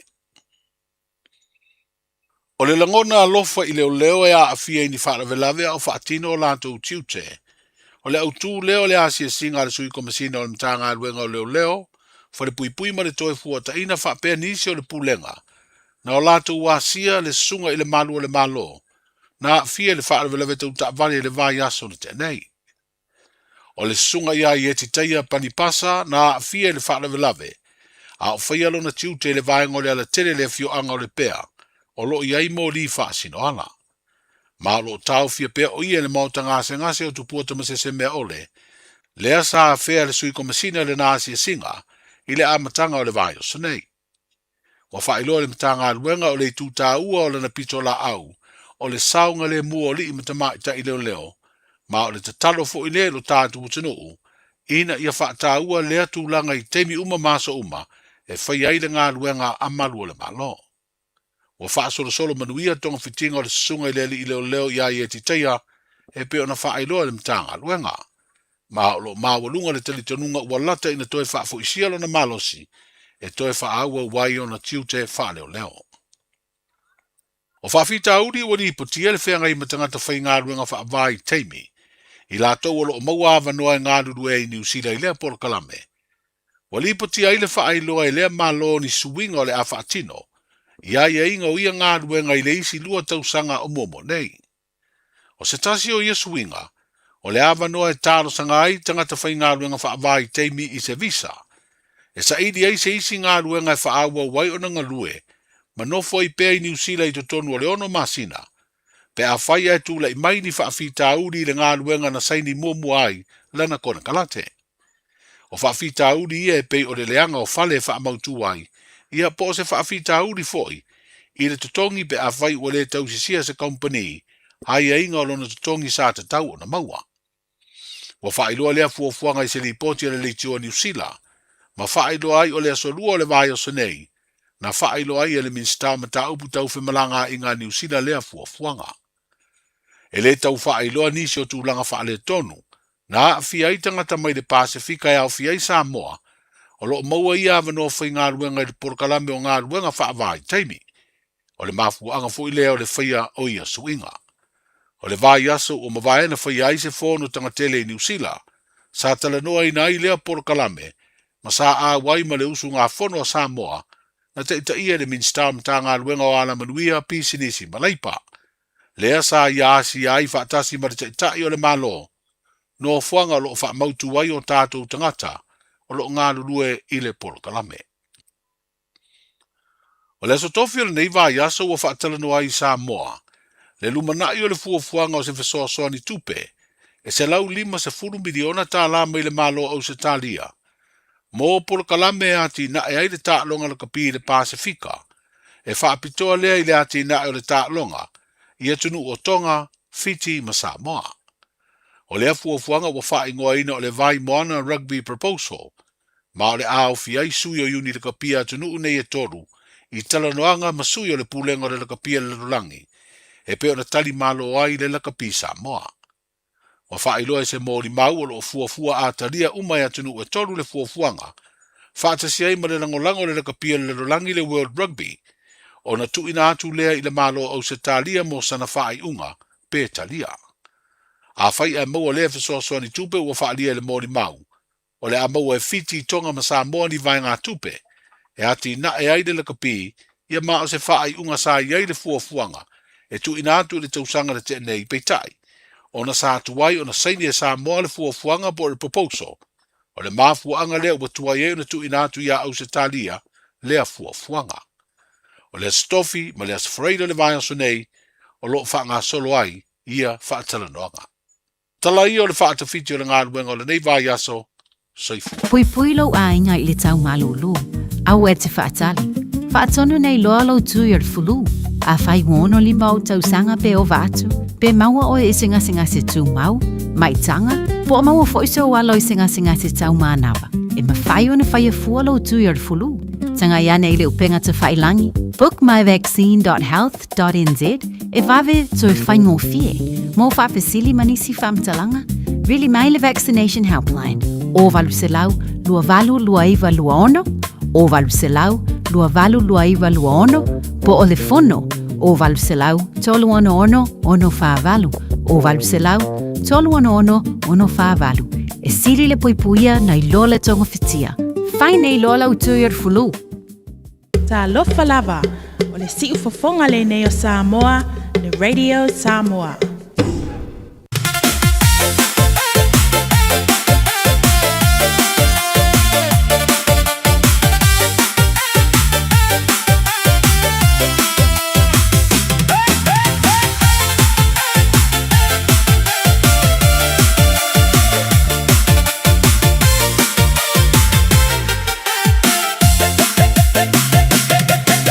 Now, alula va sei yo,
Lima menit le te le tula se fut malelua.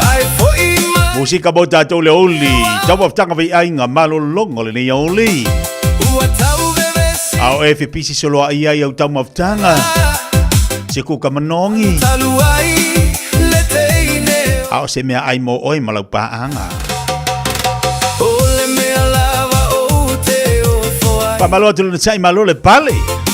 Tiu te bangal wenga sai fenga i mo le tai au se pa i mo le tai meleso. Dal tonu fo le nama tua i e mafana fana le nei vaiaso. A wale vaiaso le tupu. Le vaiaso mo le pensiona nei tangata matutua. Ia ai mai se ole na o lo e tongi le tai dua vaiaso. Nawa matua ye pisa solo mai la tu le naulo sai ni foi mal benefiti ai malosi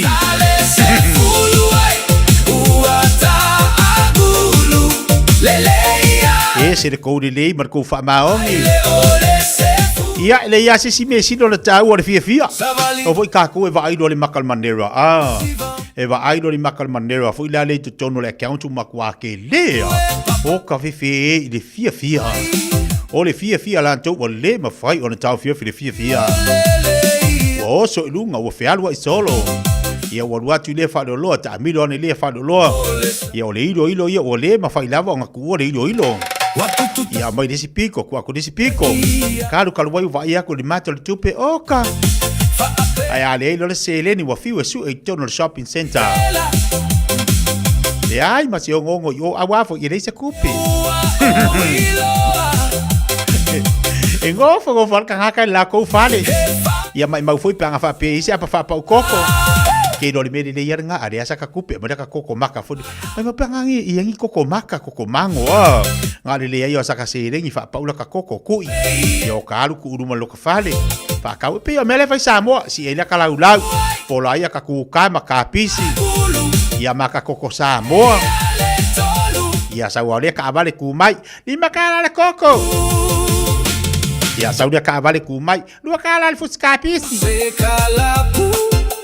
ia o asola nga e atalu fa ka mo fa papa ia mo lopa ia pe lu susenge wa ma o asola lu susenge lopa ia o le kipira ko sa lu le lima susenge pe pakipi io e lima susenge pe pakipi ia lu lua io si akuru le kala le pe pakipi ia o le sai kapa asa lu le kala lima esa ile fili kapa wa le kawa me sai la so ia o le fa pa sa lu le kala ia po ke di for kala ia o le pepalo pala ko sa lu lima suseng isi kaimi wa ile su engor seleng ia ase furu la ka lopa pepalo pa fo ile pe lu se furu o ka lu fa ka sa vadi ia fa ka wa kuila wa Fiafia ke ka fa ka me lo le lopa a fai e vanga le po ai fai lai vanga po asi pa ngu mai ngala fai ole o ngu ku lo wa fa fonga le tunu fai ole o fo yo ngu ku ile i fai ngo kala o isikanga ka ia a ole alu fo ile kam fai nga inga lopa aska mai fa ko kong ia o ke fai yaku lo le pa ngu ai fa ro mai ile au vai ole si de ile fai ngo ka kala ngo le lopa ia e pe ia kamanga nga fai e vanga ila vai temi o lunga la tala fo ile swinga ole fa ka pe palopa fa ka lu susenge ia ke halu fa ka savati ia ma wa kula pe palopa nga mo mai ile pe mo singa kala lu susenge pe mo mo kala ngo ai aka ur kala ngo por kala o ka la ka or ke le el kupe o ka lo le fa ka mo ile le ponga suka ka o le ponga suka la vai te misa lima susenge ai fu mo le pe pa enga fo ile au mai le fasi e ila le mako mal mako kumalo wala i lo le matunu e le fa do lo to inana ingo ya mapusu ala upakele ti lo fo ila fa fon mai ya na il matunu fa lo langa o kale o ko inga malo makua o le fa pisingisi mo tangata fa pisingisi la upakele nga ya mato o le suka o le fasi moli kamba fa kanga mea e uma wa ku pe ale fasimori ka ele liska imi ko fu fudo mai po o le keeping a fasimori anga e ferkanga me ko e fudo mai po ko ka ele markanga yo e ni ngara tala fuile lima su senge ko fasimori aska fasimori ia pepa suka lima susenge. A mua la ka whakau ngā lo pār ngā vai keimi ka saura whakau kore ka suka lima susenge. Whakau a koi ma le ma se fasimori. Ia ai kure masima umasu el next door masima. Ia wal masima yesu next door marka wanga ma makakuai ma marka ngā kui kok. Ia whakau ri whapapa. Mea ngā su e kupena vai keimi a ka whakau. Wharimu whapapa ngā vai keimi. Ki ngā ngā keimi ngā ora ka le maa. Ia o ka ri whakau ka whapapa. Ia ora ngā kupe. Ngā mua mai lelo kupe ngā whapapa mamai. E rei masaka kupe mo ngale me ya ka alu avelo ka kinga ma ia so si au kama alu rei al faka mo se sukala le wilo ia me ke al faka mo ska ko fasi mod ia me fasi mod ia me fer ka nga me ma furu ipu ma ka ele ai vai le olanga ma saka ku ola mai ia e faka usa vari ya ile ia so kala ko ka fa pe mai e faka fa papa e faka lo pa le ma so kama e o foi la pe ka faka sa vari kipi Allah ole me ola ula kipi eu vai o equipe da vai caminho e isso equipe o tau fa mo famelo ka mape pe asa sa equipe se foxe ula manga ia yang aka ngolor ko inga fuile le wasa sair fasi pepa ka fuile ai ingi mo fasi equipe a bede ia o la vai caminho lu ri se equipe ka vai ku ngor ko inga ia wa ilalo pou fo ie vai o maronga ula lang equipe kango kikinga inga ka pe inga le equipe ilalo le pou ia ai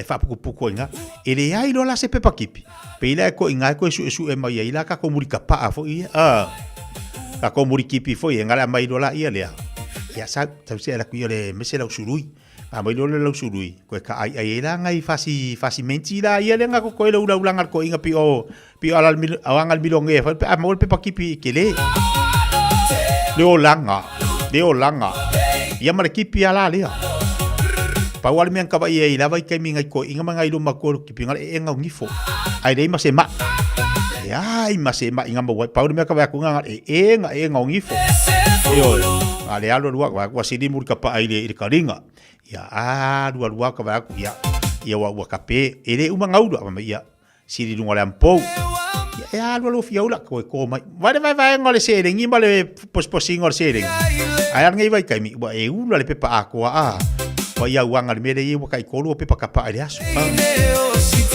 Afa ia kul pepa kipi po ere fiula pepa kipi. Afa ia mai sau kipi fa mai nga kipi. Ngai mang kapa mang kipi mo kanga. E kere ula kipi. Ore manga yo ila asu. Ore fa aso soanga fo iro kapa ale kipi ko inga. E umanga ku ule muri kipi la le po anga sidi e ula fa afa sidi le karima ia ua ko fi ula ko amaile nga afa kipi ko ula bye ai kasi pepa kipi ko ki vai so ko ula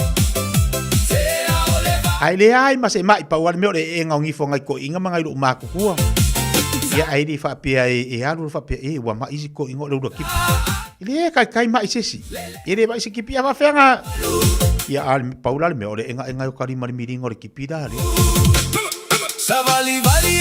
ya nga bo umanga nga pi o kole papa ku fa nga ole lo kapa i ngo ka ngole fa ka ngole o fe ICD ngol kar i ko ngole fa o fa mango ila ka mai la ile kipi e wale fa fa kipi aya vai le fa makala ku lo nga fa kipi mo lo nga fa ka kipi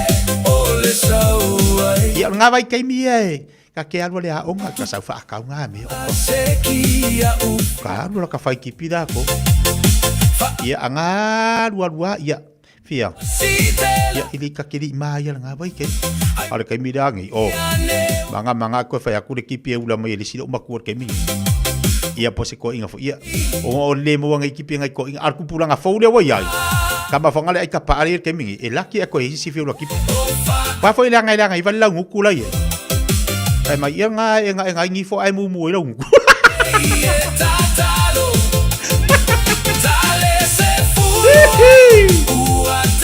Wah, musuh ai mau lengang ngol kipi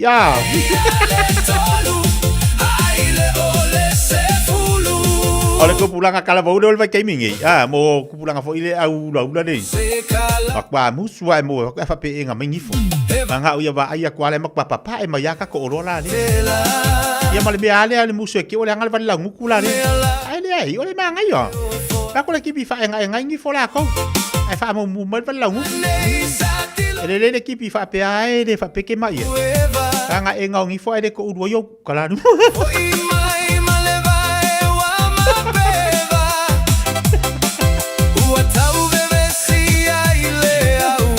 Kele la uda kipi la vai kai mika kiri va. Ai se kanga kamakua o fa ngi fa pi.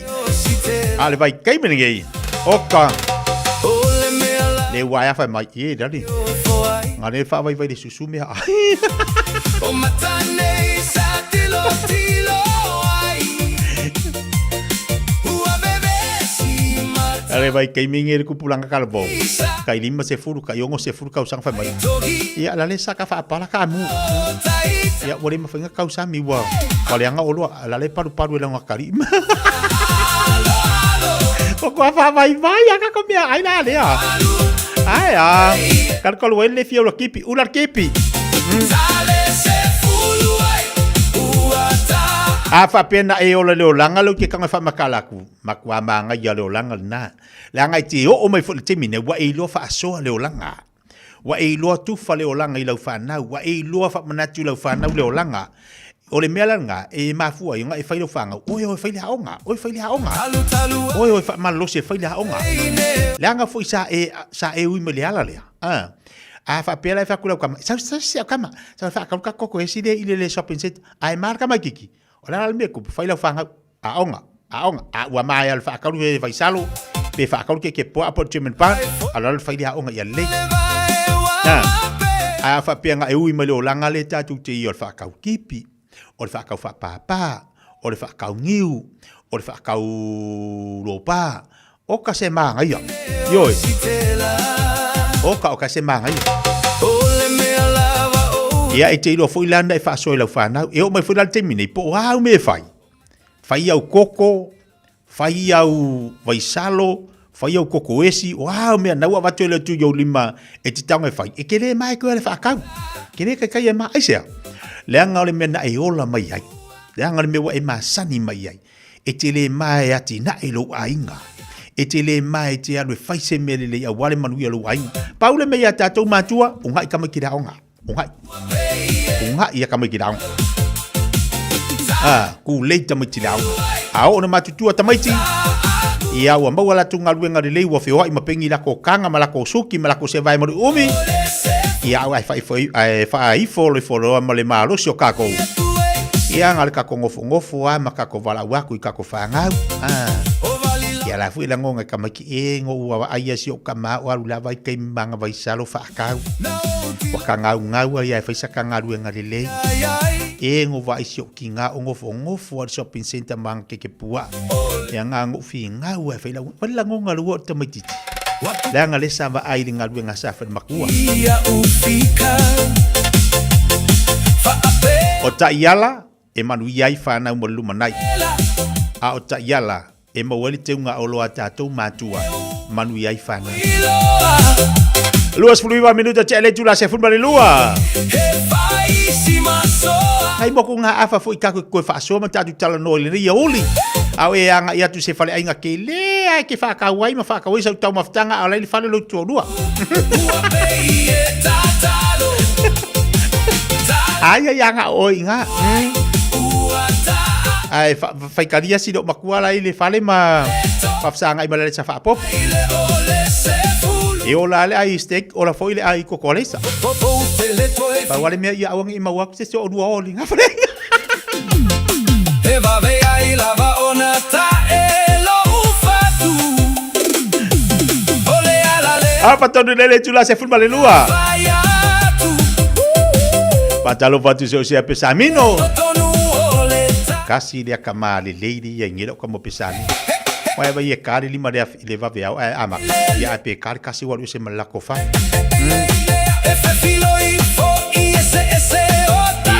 kasi dia abelo di fa maong ire ya fa maong ngaluenga ar kai mira lu ar kasi va vea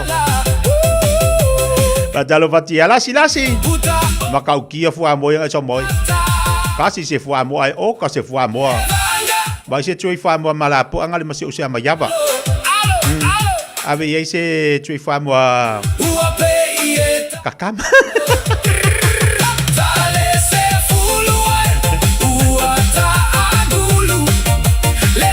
Dai vele wati lewa afatonu nei ia lei tula se football le lua whakasolo nisi o tātou musika si fifiloi lauli. Pai le mua au tama ftanga. Ia me se fale mafutu mai nei tamam tira matue moto malawa. Pamalo atu le tātou watu ni Samoa mafutu malitasi ono tesi malitasi whamao.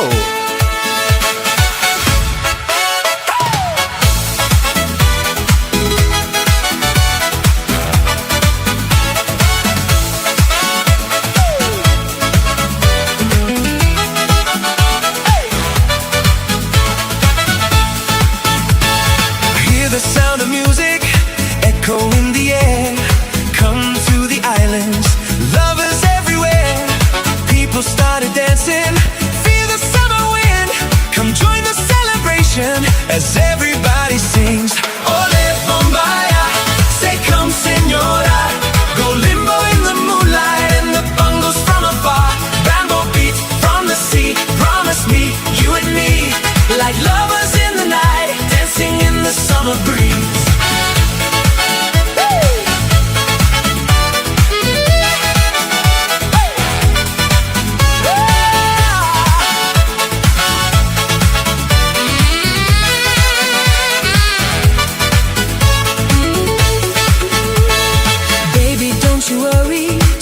Your hand in mine, say you'll always hold me in time, close your eyes, we can be together forever, you and me, we'll be happy ever after, as everybody sings, ole bombaya, say come señora, go limbo in the moonlight and the bongos from afar, bamboo beat from the sea, promise me, you and me, like lovers in the night, dancing in the summer breeze.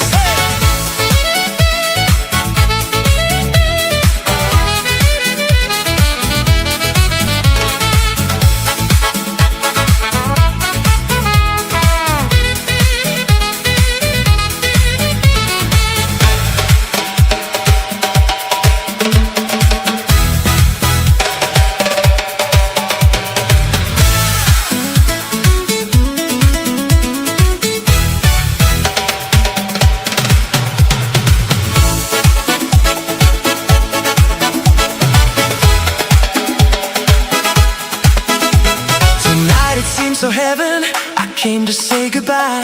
So please don't stop the music. Let's dance till we die. See the body shaking to the jungle beat, and you can be my angel as everybody sings. Ole bombaya, say come señora, go limbo in the moonlight and the bongos from afar, bamboo beat from the sea, promise me, you and me, like lovers in the night, dancing in the summer breeze.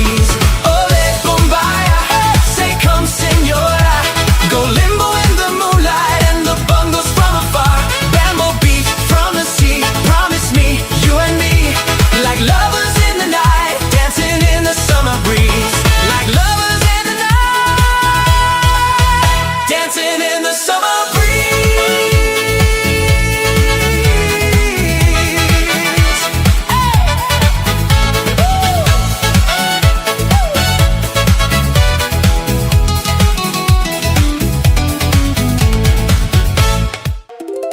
A e fia I lope ono lo fia lo fale I lo lunga.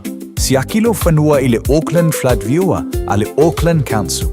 I lunga o upenga ta whailangi, si akilo toa tusi pele ono a fia ngō fielo mau tai lo longa. Talanoa I lo ainga I me whai pe ama mawhati munga, wha ama mama tewo tua maota, tātou te le pōrea le tau. Ai mawhai una tātou sa uni mo fisuia I ngō winga le tau.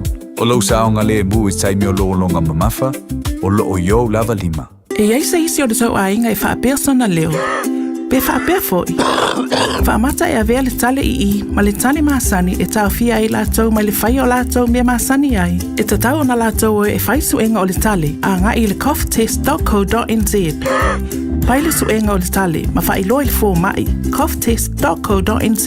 E le ai se tatongi. Whala au talawai, e iai tūlanga la matia ma tūlanga le lei o whala au. GlaxoSmithKline, New Zealand Limited, Auckland. O le Samoa Realty, ua whaatutuaina I Samoa ma Amerika Samoa. Ua lata I le whaasifulu tausanga lana au nanga. Lātou te whaatawina whanua mawhale, Fai alisi o fale ma pisinisi, e o i le iloiloina o tau whanua. O le Samoa Realty, ua lava le tumai e fisosoani atuai mo oe. A e fia talitonu, whafso tai le telefoni, o ono walulima, lua whavalu whalua. O ono walulima, lua whavalu whalua. Petanga iane i le samoarealty.ws. Samoa Realty, our island, your home. Ta lofa Samoa. O le whapito o le Best Bargains New Zealand Winter Mega Sale ua amata i le taimi nei. O fi whātau sau telefoni fo. O lo maua le iPhone ma le Samsung lata mai. A mata mai le na o le lua lima tā lai le vai aso. Ai ala se se tino fo lazy boy. I le na o le lua whātā lai le vai aso. Ma wae. Wa siria ma le lua lima tau sanga le tau tua a le Best Bargains. Ta tala fitu aso. Vili mai loa i le o valu selau lua lua lua iwa tolu iwa. O valu selau lua lua lua iwa tolu iwa. Beta mai ana i le Facebook page a le Best Bargains. E ia inga whapito.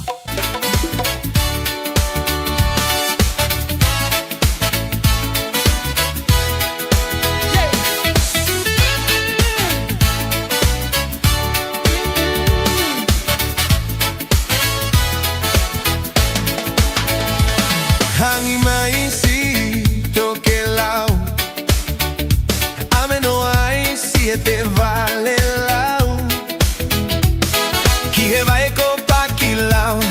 Moho no buku valu. Ko e la tanga ia oi whakau kau. Si e hei lala ko piki pea vela. Angi iki pe ane toki ala. Kamalingan anga ia oi sola. Ua noa kake tui o kahoa. Eva mai, Eva, Eva, Eva mai. Kautaki si a o mamata. Ki hesi ko taufa. Te amo e vai komelenga.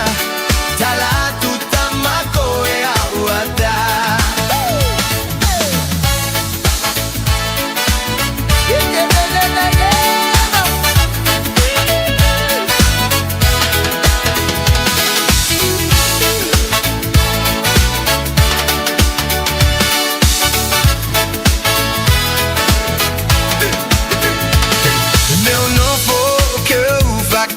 Kau kisi a fonga mahota to butupu e na uno folata I he fonu amau peanga lo siwata kimotu Eva mai Eva Eva Eva mai kautaki si a o mamata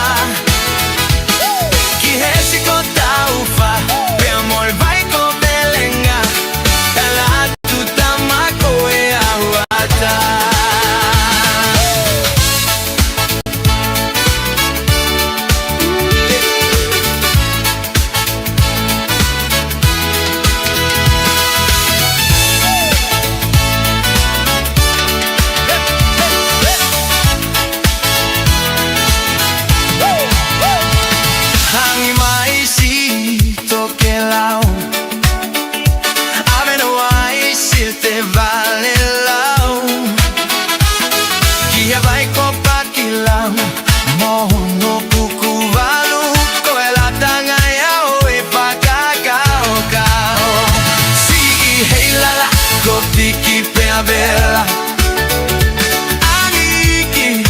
toki ala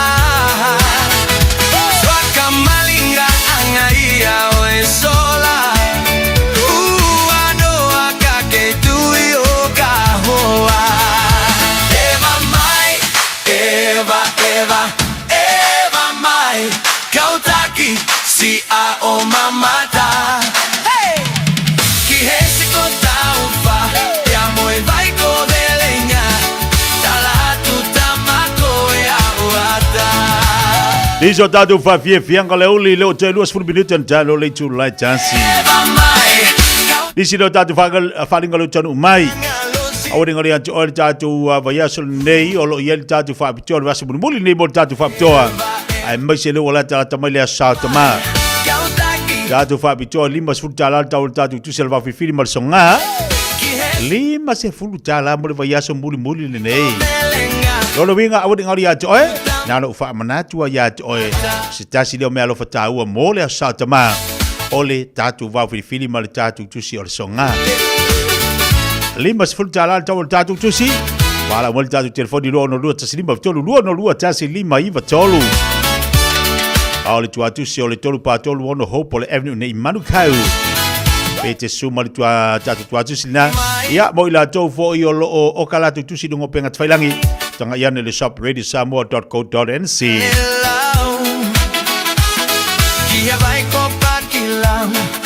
Mana tuane le tatu o nanga matau tua le tatu Casa Pets and Appliances. O lo fanga solo latu o whapitoa. Te leo latu o lo pa o i le taimili nei. Piona ia latu seki moenga o seki ngofoa o TV o telefoni ma le tele o lo i te tolo latu whale o loa. Pai loa i eina e whaafonga tatu Radio Samoa ma le pokalame. Ia na maua ile o se mea lofa le lei mo oe. Api o mai le whaafi tu whaa Great South Road i nai o tahuhu. Po le tolu fituiva Great North Road i nai i Henderson. O le tatu telefoni o le over se lau lua lima whaavalu. Over se lau lua lima whaavalu. O na e tango le omi o mi atu le numero lua. O na e talanoa atu le o tahuhu. Ai vale numero tasi o omi foi. Da e fia talanoa atu i Henderson.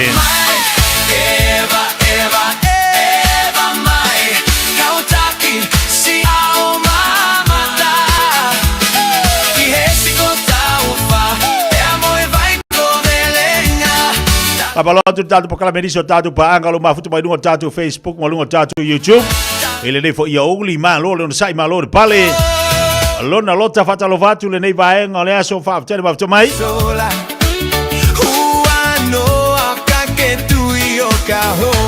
Papalotu fo le unga se bala kuka. Ma lo la fa ma lo si ati o tau. Yo ma lo sai. Fo tino no ai ono fa tele ma mai. Lona lote lo mafuto mai Brisbane o Italia. Naples hulei patalo fatu fo le tatu po klave nei vaenga le oli ia le vai va mai le nei vaenga le so fa tele mafuto mai. Suli tui tau pe fatalo fatu le fata si mai nei Calestete malo se fumoria alo fatu ia voi sa la lava pena fo ia pua masuli i Calestete. Papaloti ya vai te wati faftele bafte mai mo ia fo ni ya so. Patalo vati ya Michael. Utu alunga faftele bafte mai mo ia fo le ni ya so. Selina si osi fafele ya tu malanga Fiafia. Patalo vati ya su sao malo se fo laudele. Ali pata. Malo se fo moria ma futu mai Brisbane o Italia. O ka ka sa vai tanto kalo fai. Malu lungu sa. Pai mai ni so la tu ia ngalu nga sa faila taimi ya. Pai na le manga ia ke. Ia o la tu sa fa ta wina le new. Pa tu sa vali le new. Ia o la tu sa fa tu sa vali fo ia lo pa. Wa vai. Kai ese le manga ia. Pa talo fati Amerita vai pua. Le fati si mai nai Wellington. Ia ele ma faina ngalu. Ele tai ma faina ngalu. Leanga fu de mea sa tau ma fai mai nei matua. O le ale se le ni maua ia mai le ngā lopa, ma le ngā whapapa, po le ngiu, po le alawan mea na elu whatu savali o sai kapaa, o whirikapaa ma mo kipi, ia, e mo moila ia le te aru whatau maisinga sukare mo le aing, a maua koe masinga pirikaki, wa manga i kerenga o moisinga pa singa e ringi furi le si kau popo koi, ia le fiafi la tau, ia kasi le ring, a whapea ngeila o le aing ko ke le, o le lo matua mo to ina mala whanga o ko a whapea ngeila, ko a waru ala whanga o ko malo makua. Malaku kai ko rua makamaki. Ia, ai kasi do ngau. Sorry. Ai lo ko mo ngi vai kai mia. Ai longa to mo ni vai te mi le kasi do ngau ai anga i mo yeli to ina malo matu mala fana. Kasi le se ulo me ai. Au ke lo foi longa ko mo ko inga ulo mamafa fu ilea ulo u amea. Ulo u amea mamafa le sai asola. Kama nga pi mamafa u amea fu isi era u sisi u amea mamafa. Mariki kakala dia.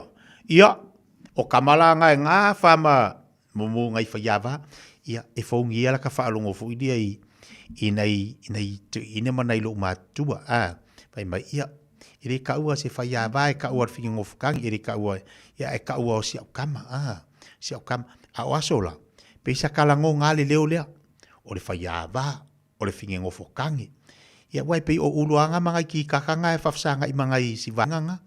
Ioi. A whapeo ka I kare whai a vale a ingare. Io ora ka I kako whinga ore uro whai saka amare ki kaka. Ioi. Pore ale ma mawhai si ia. O ia ele si ngā langa iari ole si ngole uro le aingo. Io whaila si whinga o whokangi. Ki ngā anke le mga vai si iare le ki kaka la koui. Ki ngā whai mai koe korumasi ngā whangau. E si iare si ele ki kaka. O ia le si iare ki kaka ngā langa ali ole fia whai kamai ki fia whai ki kaka.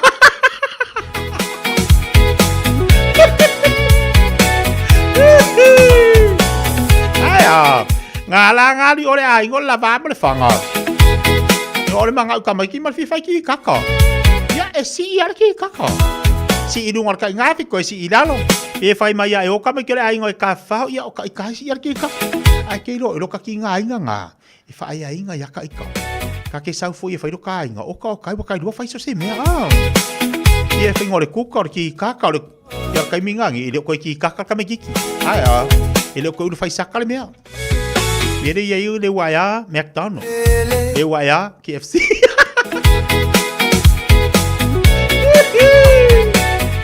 O pensei meu cargo, e aí o faz sacar aí fafinho. Vai Maria le un. E aí acha se o com a sal mai ki kaka mo. Amuya manulele. E felele solo. Tausagi fiafia I fuga o lau. Ai lelo mai ita. O lo ma fatia. Inei mau faiga watua imai.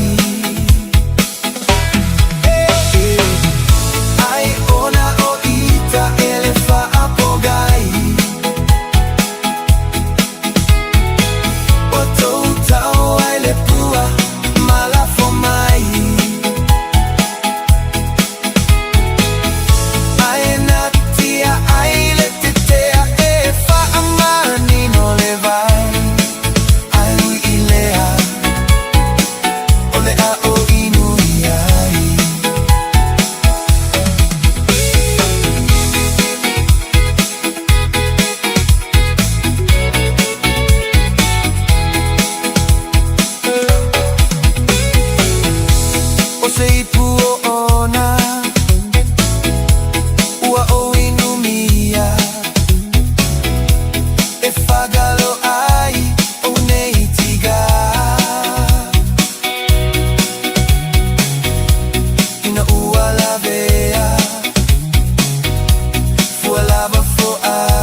E ai se isi o le tau ainga e whaapea sona leo.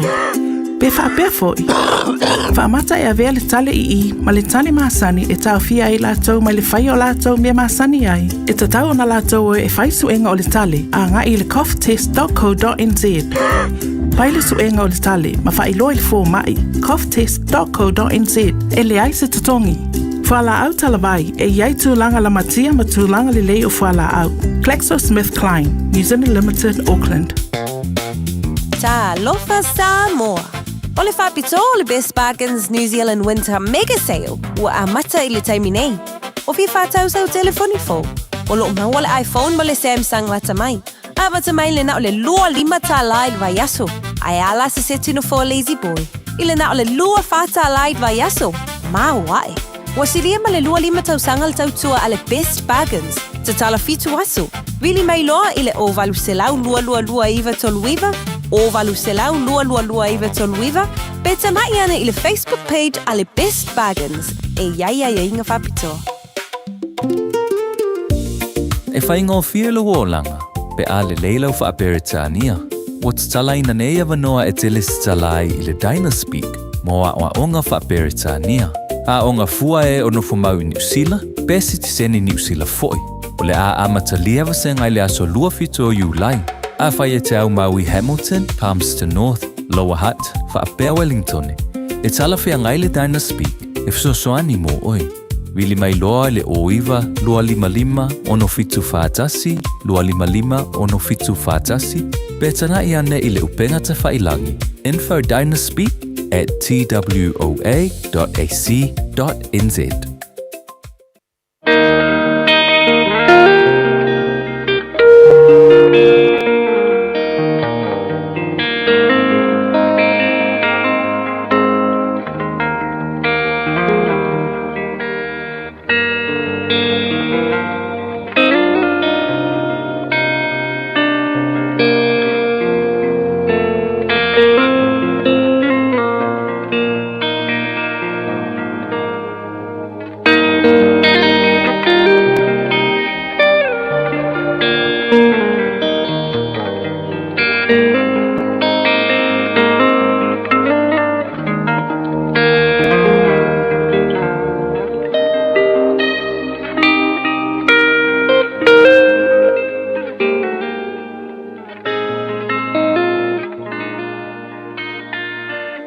Tau mō le aso.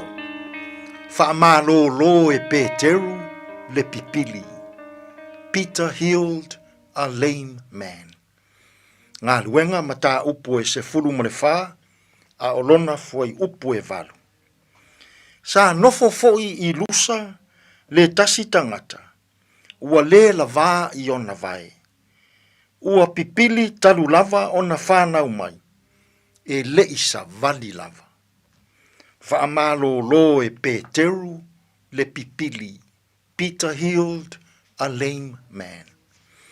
Ua taunu watu le ngā luenga tā lai a Paulo Mapanapa i a ai o i ko nio malusa. Ua fola atu i tangata le tala le lei. Ua whaamālōlō ina le tele o tangata mamai. Ai maise o tangata, ua ulu tino ina e te moni. Ina ua taunu atu Paulo Mapanapa i le a aiolusa. Fai mai le tala, sa iai le tangata, na whānau mai lava o pipili. Ua leva o na whea ngai le nei tangata ma le mai. Fai mai Paulo i le tangata pipili. I nā tū sao ia i lunga. Ua tū i lunga le tangata pipili. Ua oso, ma ua savali ona vai. Mai le tele o tausanga, talu ona whānau mai. O maua o ia i le ngase o le pipili. Ua ala langa tangata e leni. Ua te i le mana. Na whaatino ai e Paulo Mapanapa, le nei vā venga ofo ngia. Whai mai tangata elen, se peia o lo tātou atua o seu, lea ua ulu mai to tonu o Paulo. Peia o lo tātou atua o seu, lea ua ulu mai i to tonu o Pānapa. Ai fai mai le tala a Paulo ma Pānapa. E le ai, e le o seu, o le mana o le atua soifua, o le mana o le atua, le na maliu i le sātaulo, ma wha tautauina, ma tuuina i le tuunga mau, ma toe tū manu malo, o le mana le na, lea na ma wha tino inai, le pipili ina ua toe savali. Samoa e, o lo o iaina i o tātou tangata i nei yaso, whāna nau mai lava, ma ngase whaapitoa. Tō tele ngai tangata, whāna nau mai, ma ngase o le tino, o nisi o ngase o le mawhauwhau, a o nisi o ngase whaalea nganga. O le mea moni, ma naia le tala a pēteu, whai maila na tala, ua nā o le mana o le atua soifua, o le na whaia le langi ma le lalolangi, le atua o a pera amo, le atua o Isaako, ma le atua o Iakopo. Nā o le pau lea o le mana, e mawhai o na mā lo ai, o so o se mai whaingatā. Tō tele nei tangata, o lo o pipili whaane mawhauwhau. Tō a tele nei tangata, o lo o tā waso whaane mawhauwhau. Tō a tele nei tangata, o lo o maua i le pela whaale anganga. Samoa e, ua nā o le mana o le atua soifua, e whaaola ina ai i tātou, mai ngase whaingata, ngase ua lewa o na tātou tau avena, e mawhai ai o na whaamālo ina i tātou uma. Samoa, nā o le mana o le atua, e te olai. Ua nā o le mana o le atua, e te mālo ai. Ua nā o le mana o le atua, e whaaola ina ai oe, mai so o se mai whaingata. O whea lava o nei aso, o e ngase ai, i le tino, mawhauwhau, malouanganga, ia e mana tua ina i le nei aso. Ua nā o le mana o le atua soifua, le atua na whaia le langi ma le lalolangi, le atua o a pera amo, le atua o Isaako, le atua o Iakopo, le atua na whaia i tātou, ua nā o lona mana, e whaaola ina ai i tātou, mai whaingata, na o tātou whāna nau mai tātou. Ngase o le tino, ngase o le mawhauwhau, ngase o le anganga, ua nā o le mana o le atua soifua, tātou te olai, tātou te tālu. Le atuai, whawhetai tele, o loo i ou a ao le mana, le pule ma le malos, e whaaola ina ai i mātou, mai le tele o ngase ma mai whaingata. Anga le lei maia ia mātou tautua ma au nanga o le nei aso, e tonu ma le lei ai mea uma. Lou lava suafa Iesu ua mātou te tālo atua i nei. Amen. Radio Samoa. Taslima ivatolu. Amo.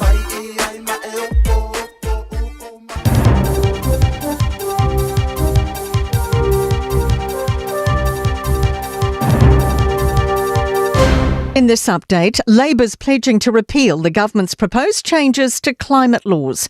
Proposed legislation before Parliament would prevent companies being sued over damage from emissions and stops current legal challenges. Senior political reporter Azaria Howell has the latest. Parliament's Justice Committee recommends the bill pass, noting 93% of submitters opposed it. Labor disagrees with the committee's stance, and the Greens say the bill undermines the rule of law and the integrity of Parliament. Both opposition parties are unhappy it impacts cases underway, including one against Fonterra. The Employer and Manufacturers Association says it's glad a headache for businesses will go away.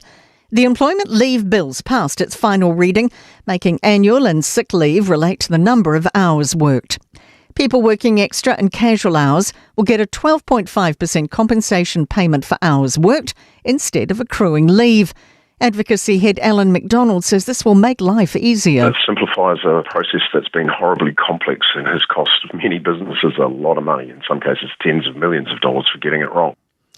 The Prime Minister is defending, catching Defence Force helicopters to 2 events at a cost of $20,000.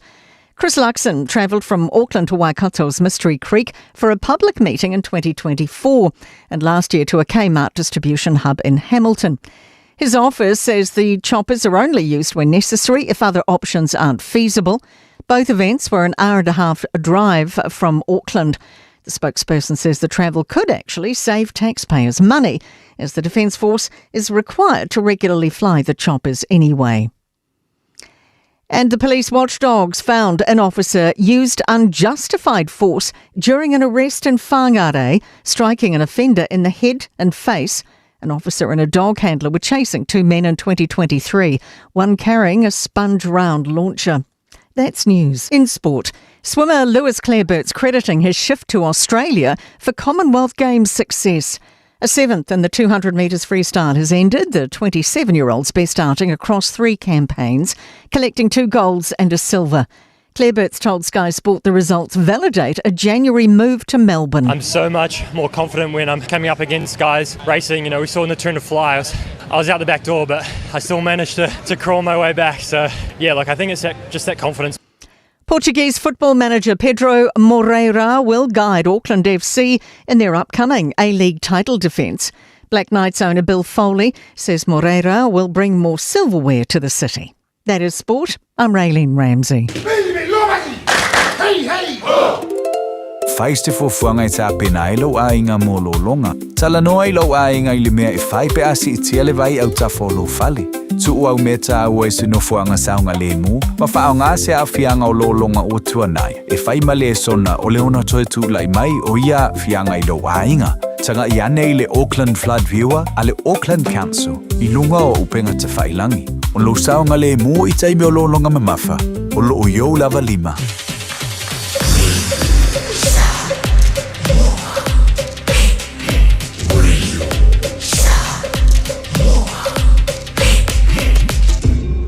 Noivo tu, amo.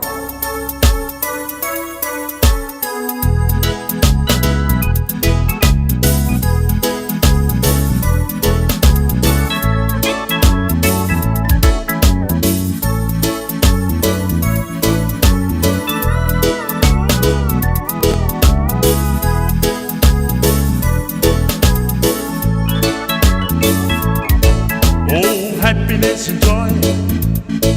It's in my life tonight. For the first time I feel everything's gonna be alright. For as much as I found what dreams are made of, now I'm sailing on a sea of this love. My friends are gonna tell you I'm sailing on a sea of this love. I'm sailing on a sea of His love. I'm free as a dove. Now I'm sailing on a sea of His love. It's a miracle that Jesus placed in me. The truth that we share, I never thought it could be. He taken me to new heights of love. Now I'm sailing on a sea of His love. My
sailing on a sea of His love.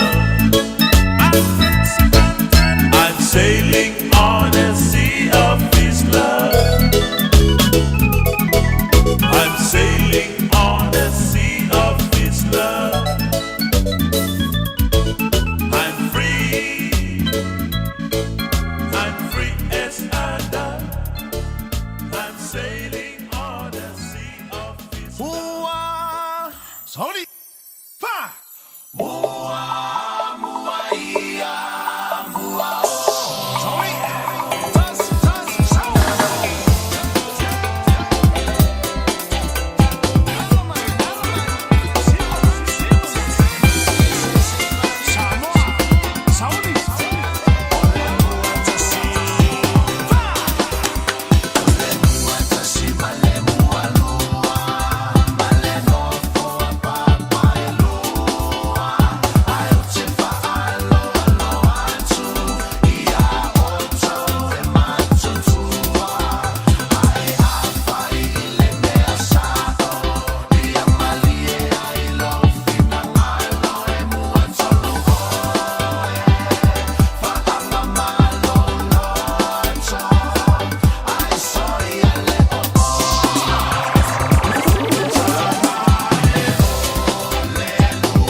ia malo le mafuta mai ni ya so nei pepsenga foi mo tatou nei ia uli manai le sulu mai le lau tau mafana fanai ma le tau se lo wai falongo ina lava le swing o le tau le nei aso mai le malu rupi ona ia Ia, tolu se fulu nei, tolu tasi tae au. Wa uma fo iu lai la tau. Tatu se atu ia au kusu. O ani fo ini tau malulu au kusu la tau la sau mai. Ia ai malulu le unsai. Malulu fi nau, malulu fa malulu si tau malulu. Na fu wanga ia tu to te lo la tau wa mai anga lu ngol ni yas. Ya mana fo ni so tatu wa tino. O la tau le na wa anga mai mo nga lu ngala tau le o di se pa este me le fiaf. Ya male malu le tunu o lo fia ngai. O yo nau fa sauni atu mo nga duenga la tau. Ile po ana nei. O le fa malo ai el po kalame. Fa malo atu ya te utou matato u malava. Le ngata le tapo inga ne tatu tamam tina matu e fale. Ia o le tapo inga fuera o finga duenga le tua. Matato uma ile ia sisi o nga yoi. Te loa o tātou uma e mingoi e le whaingo fui ngā ruenga i la tōlo whengai mal fatu a inga tausi i ar mingoi atu I, ka pengange I, ke wange o i o e ngā lue i a ngā iaku whaili mea ai whataritali ei nei tamaiti a onga piki ka maiki a onga la tōu whaili mea ai mo rea fiafi a wanga senga la tōu mana wamaila o whainga ruenga le la ba a la eo maua kau maua vela le mea ai ia e le e whaingo fie e ngofo furi whale ia o maa whau ia e whaifo tau singo sto ina masilo matua mo tātou ia o lo ieina I tātou tamamtina matua ia maa lore tausi wha maa lore na tātou pokalame maa lore tausi matua turi ia lau ia lau manu le nā o loo e tausi ia ilo matua a umatu lantou e manui ai oe e le ia se manui e manui ia oe o lau tausi wha maoni o le ale tupe ua e whaongaina o le ale ipuwai ua e asuina o le ale tau maftanga ua e kukainga mo lau tamama lau tina au e te popoli au e ke popoli e le sau wha tangata le manuia ai tiro ai te tala e le atua whai tutoa esi mo oe malu ainga ono o lau tausi matua Sura wha minuta lau te enei le tūru lai tasi o wawai atu le talamua o lo au mai ai ia se whamtalanga whaapea o le su fo ilea po le tangia le sunga le o fo lingo le fai o le tamalo linga aluli a safatalua e winga ile o le tangi le na ave le suita vale na malolo mai a safatalua e faasanga ia tu ia pai pu le toa o le ala wa ia se tu alalo le famasinonga mo lunga e whapea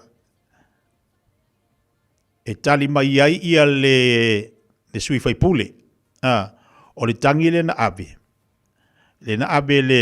o ia le ua o le tangi sa whaaulo le ua suatanga aso e winga I le sui fai pule le whionga ia tu ia pai pua le toa le alau fai mai le tala le famasinonga ua maua lea vanua e tali atu le sui fai pule e winga I tua inga ia o lono winga o lo au mai lea vanua I le sui fai pule e mawhai ai o na tali atu e winga I tua inga ia ai o le aso atai au o le avala au ele mata upule nei a le fionga ia tu ia I luma o le whamasinonga I le whamasino ia le utele manta tua tangaloa ma lei a taua Malay atau le sa Daryl Clark o le aso la tai au la vala uli ala vala uia le tatu famsinonga nei le aso tai au ai pe o lo wa ia tu ai le tulanga le lo tu mai I le fai pule le tu malo sa fatalua lo tu ina mai le famsinonga mo lunga le vanua Italia tu ai ia le suia fai pule ia winga le tangile na vatu no winga la tatu tilo la ile avanualu amai ele famasinonga e winga ile o le tala le lo amai lunga le talamua o lo tuina mai lunga le talamua ia o tai ola le vala wai le tangile a te palota e winga ya sa fatalua ia le alao le ata tu te va ia tua ia o le palo kamare kang a le fai mai le tala famasinonga o le suia fai pule ia tu ia avanoa e maua le avanoa e tawana Italia tua inga nei a o le unga ke loa e ai wharu fisasi do mau fo ma le kumo o le mantua le tatu whalongolongo I le tala na misamo I tatu tala misamo o tua inga e ono e winga I tupe fo ia sa fatale na tufa. Loinga, ta iafe se lau. Ta iafe se lau. Ela ka kauma fo pole mea. Pole mea nga na alu sui fai pule tufa tupe i tangata i to ono. Ia e mana tua foi tātou. Lena au manino ala au mainga enisi foi tātou tala. O tupe nei, o le ave sa o te tonu o account a tangata te to tasi. Ai o tupe foi nei, o tupe ele o avea i le tu malo po ai lava. O le au mai ele malo. Tu watu le to tonu account a tangata nei. Lo mingai fōring male, ile vaenga lea. O leo te tau loa, skamai, yo kau lo ye le vaenga lea. O le tulanga foi lea o lai amai sa o ai ele mtangaluenga ia po le minister ma ila tolo ngafa matupe ia safata. Tu atu sa o tono la to account. Pe ila le vaenga na leo te tau tiro foi au ia. Po la tonu le vaenga lea e o lo anga ia le tangi. Po pena tau le fai pule avi e ta ia fe se lau. Ia te ila tonu ia e winga le tupe le safata. Awa o leo te tau loa iau. O le tupe le safata. O le au mai sa o ai. E le mtanga luenga lato. Ma le minister. Tu sa o tono lato account. Na ui whale o lato tala. O le ala ua toi tau avela. O maho fau fai leo toi tiro mo fai tau atu le tala mua le mai. Ava noa le sui a fai pule. Si ava toi sana tali le tangi lea. Po le akongo ale melenga le ka ua mai ai. Ia whape hafe se lau. To ono lo no winga e ono hafe ono se lau. Pe whawhewhia nga awele kupe. O le ale ko i ngā kangi. Ia, whako e fwoi e ko fua kākuma vau fau. Ma kākula ngonga wale tatu whalongolongo i tatu tale mai Samoa. Ia me fwoi o sa whatarua ma sa whatamomua. E maua mai se ringi ringi. Ia. Wale mea kako whalongolongo pea. Tātu whalongolongo pea. Ai, o lea no whaitau atu ne le tala le mele tala mua. Leo atu ina mai lawa noa le whamsinonga. I le sui a whaipulea sa whatalua. E watu i sana tali e winga le tangi lea. Rono winga, lea fu utapena. Awa pena lawa noa lea. Leo utapena ia le sui a whaipule. E tali atu aitua inga ni. I e winga le tangi le petu na mai. Ia lea sola taiao. O lea la vala awa ia le tulanga le tangi lea. Ia le foi tamali e winga i le lato sui a whaipule.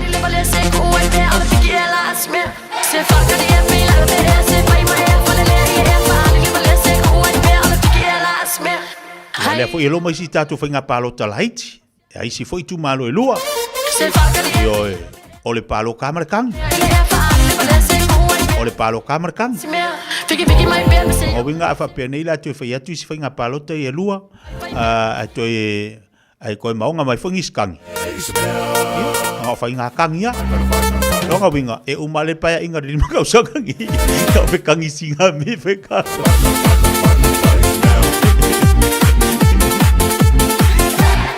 Ele aí a mati se Fiafia Mai. E wala vai ala unga, asa wala vai ngaka. Fiki mai pea. Fai a koi fo ya. Ya wa ta ya ole la bala wai. Ya so ya. Tatu talo pele ia mo file mu tatu watu no. Mai mo file mu loto tangata. E mai pia ka ku fai ak fu inicio time. Ore nge ya me lo loto pau ale le me fenga tai le tua.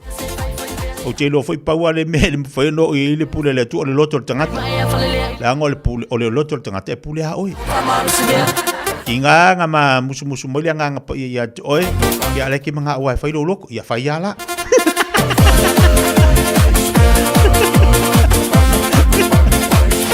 Le ki o voi ko inga malo makua oke asi la fangau. Ai ba kwa fa ya fai ala lo loko nga Alu ai fai lo loko nga po fi fai ya. Ya pui lau ka ko o mai ku pa o kangi. Lau ke kangis. Ya. O mai ala fe ka ko kangi. Ka ko wo ia ka ko kangis fa pela. Fiki ai pe ai o fi mo se. Se fa ka ri pe la pe se fai mai a fa le fa le vale se ko e pe ala fiki ela. Ya ringe ya mi o de loko a. O ka ko uma. Ili fa pinga ka fu ili ringe ya mi o loko i. sa tu e fai ngata tele ni mo lot. E le le alo ka i kan me le ka ke la longa. Alo ka alu la le fa so songa e.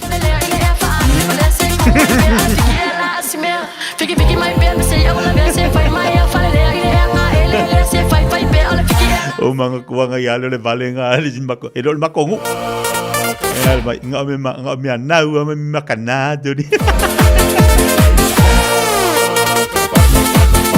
E lo makongu ai le valenga maka malo la kapi. Ala fa ya inga mai maka ikama onka toli ngale ni uwa ya ku punya inga toli. Ole mele ka ko nga me ngwa me makana mi ku pu mai.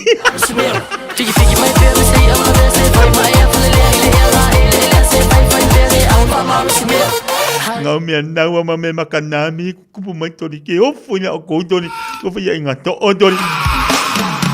Luas ful cholo minuto tele chula tasi.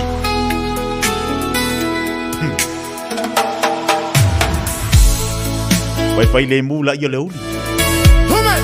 Vai sau koko e popo e le uli. Oi mai, taule ma faino uai.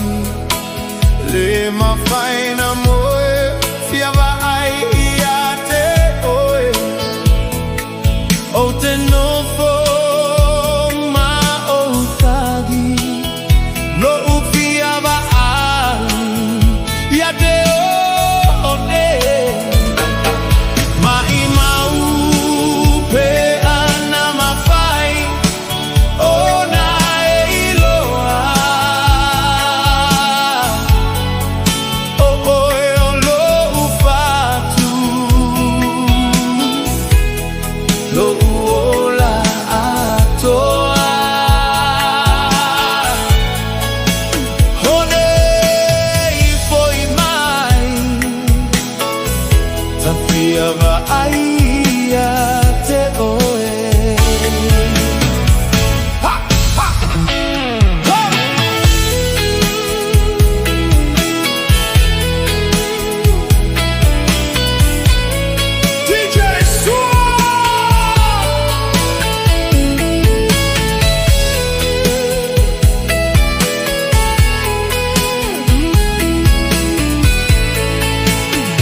Fiana i loa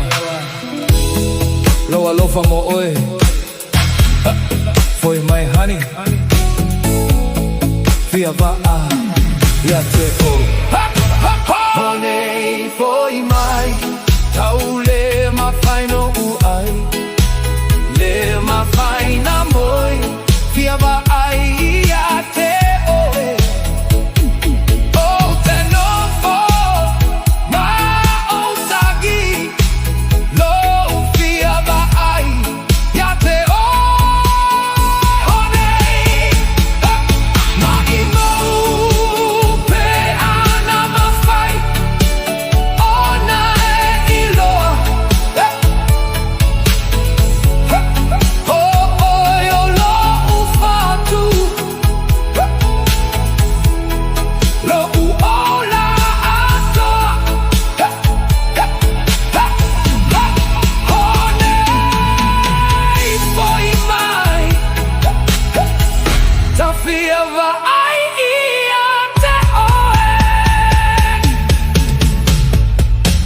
Luas full fit minuto tele July Jasi.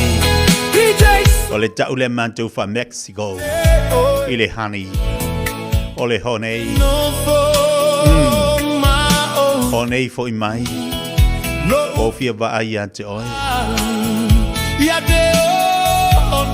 E wai ba i honei. Mai mau leo langa pe ana e soifu mai.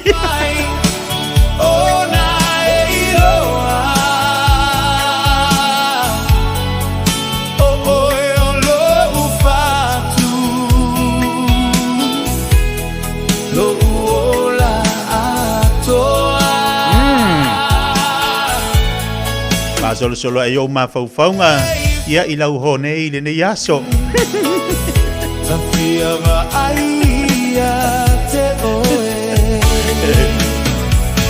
I o e hone i le ulo mai le malulu o le tau. Ai wana o au masiau whanau. Wa ufia pulu se mafanafana. Wale ai seisi ya utafa.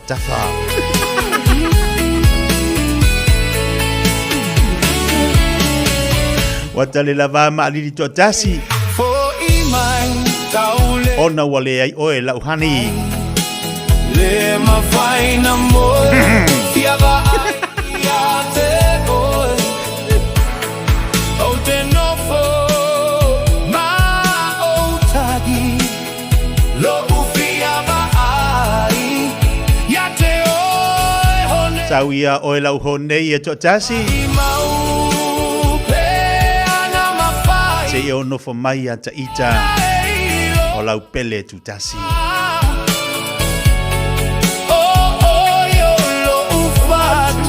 O oi o lau palani keke mafanafana. O lau fatu a tua lea i lo uanganga. Mai mau pe ana ele alu. Ita nei ua nofo male atu. Mai mau pe ana iloa. Ioe. Loa lofa mo oe. Ia. Foi mai honey. Fia va a. Ia te o. Honey foi mai. Taule. Se abatul tatu fasi silanga le ai mafau pe oi lau honei.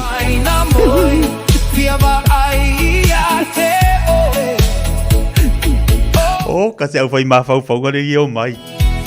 Ke fai a kone ngaan. Ore mele ye wale puru le pala nke kene me. E ai se tasi fa mole fo ile to ala. Fa mole ai se tasi fo to ala bala wanele le olu tasi o fa iba tasi tolu o. Olu tasi o fa iba tasi tolu o. Tatu telefoni na bala wane ai fa mole lo fi mana o mia ba be lava se tasi. Fa mole e fo le to ala. Yo e. Fa pe o te fo le to ala ia langa mantua fo ila tato e le ia lo vala pe telefoni le. Langa i tele yo to inga to ala. Ia. E se fo ila tu e fo to ala. A fa pela e langa le lo ta o mbal polar ko inga ko ala le ma wai le sing ia stangata le. A le la e mai o le olu tasi o fa iva tasi tolu o telefoni na vala wani ai. Fa mole. Mo se tasi e fo ai ia ai le alo vala ai. Ia na so sani mai fo ila ia le. Po le alto inga to ala le ma wai. Ia pe mo to ala no to tasi. Ia pe mo to ala fo ilo le ma fau. Ia ai mana ia pe alo fa ia te tele to inga to ala e le mo ita to. Ia ai vala wana le tatu telefoni na le malulu. Leita ua fatalo fatu.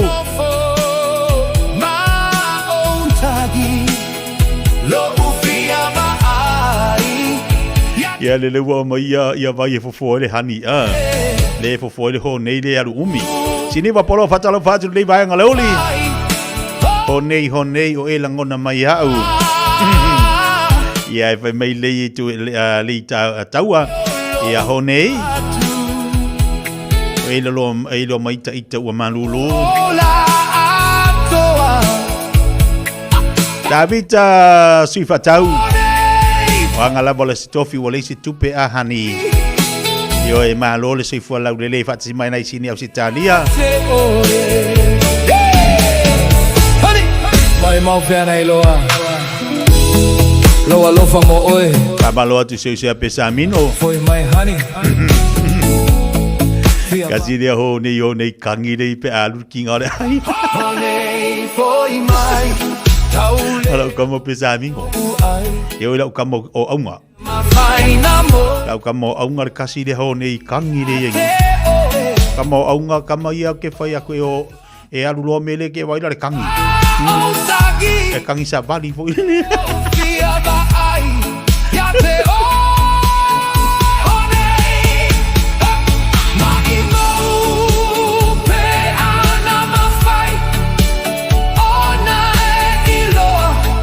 Fesili la ava pengile wa e kangi ngila ho nei ai ba yak wa ko e sau ola sau la ngonga la sau la ngonga la ba ku sa le wa e pese wa ide ka o ya hani wa e ka o ya ho nei ku sa le wa e ka fa Mexico ku sa le wa ka ngo fa Mexico ia lau hani ku sa wa le ba hon o hani awe ho nei sa pi wa ka o fa palangi ho nei DJ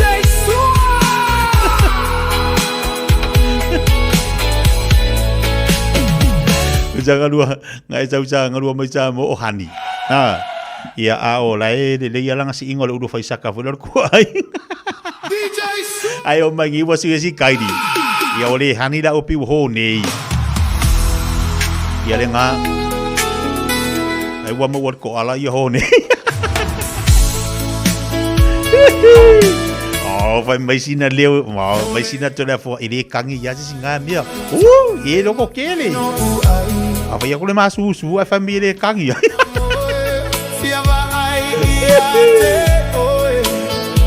Oh, kate lo ko kele ngi kinga mangi kama.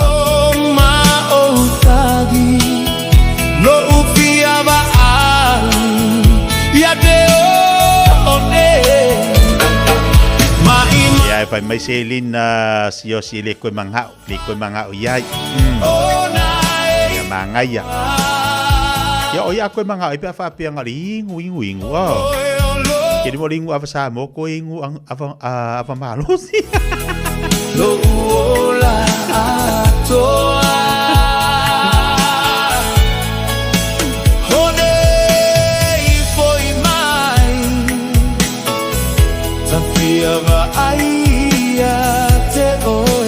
Leo tu lu 5 minit jalo le chulai lua.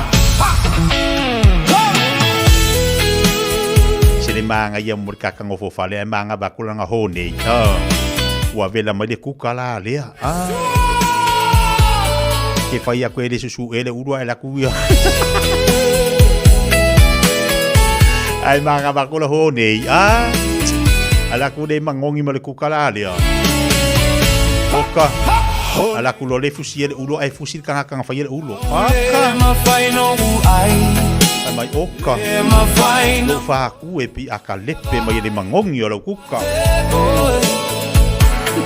O te nofo ma o tagi lo ufia mai ya te o. E lasi. Fai mai singa lasi fai mai o le ore ho nei o la upei.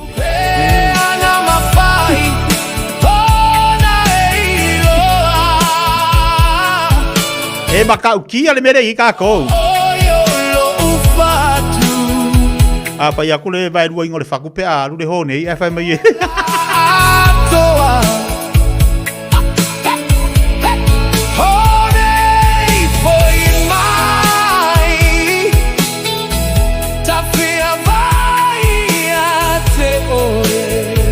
Foi mai loa fa pe wa lu ko foi mai a wo lo ko fa ngo ya ho nei fa ngo ya o tai foi my honey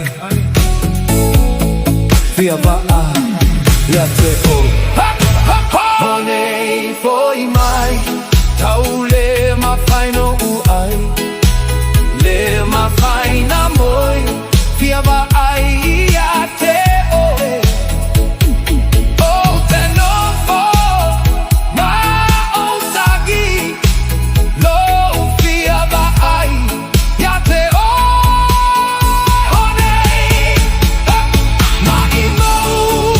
Leo te luz ful 12 minutos jalo le chulai lua.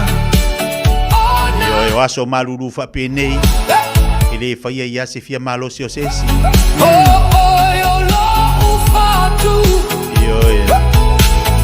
E no fai mai ma fo lo langa mal soi fuanga e mana umi ala ho nei. Tanga e kai me ke furu ai. E fo te me te fongi suai. E mana umi ala ho nei e soloa.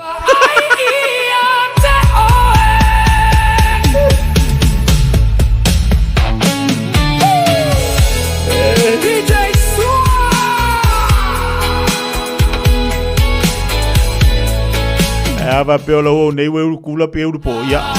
Ya la visi si mehi. Ya po le me ya kuri pe fa fa.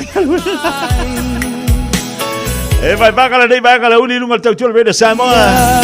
Ya wa uma foi mala so coffee vai ka kari ya wa mala so coffee ya. Ya wa uma foi le so tofi la tol. Fa malo atu tatu atu no fa malo tina tamama na tina matua. Yo ka ko le aka. Yo e mafusi dia dungor kanga kala ko. Ma wale aka wala baranga. Wa me kong kal soi fuanga ye ki aka ya la ku fai lo toast. Ki aka ya la ku fai lo coffee. Ya ki aka ya la ku ko fai podesi. E pe fai mai altina nga le podesi wala ba makore nga. Taule ma fai no ai. Le ma fai nga e ai la nga lai ya saulo ho nei. Ya bela lola malu podesi mala ho nei wa manga ba mai oka. Fisi si manga ya. Kido ngofo ngole lau ma do fafsang hai. Amba de polisi elesi si aku de polisi elesi. Ya do fafsang ya la ia le ma do toast ma do polo kapaka. Ya ku aku de paka do ngol polo kapaka do ngol toast. Wa makwa ila le toast la ko e baba ya ku ngofo dinga wa makwa ila le afu. E ka ngaku solo le falawa.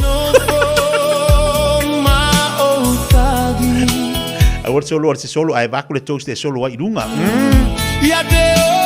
Ya nai musika na mo tato le nei teme lauli. Au alo fatoi mo le tato wa tinu. Ya e vai banga lava mo tato pena mafuta pa irunga tau vede Samoa se fuma limba tola mo. Mai el tato fa fia ngale. Tato wa tole vatu tato po kalama la re tole ola. Mai se diso tato fa linga.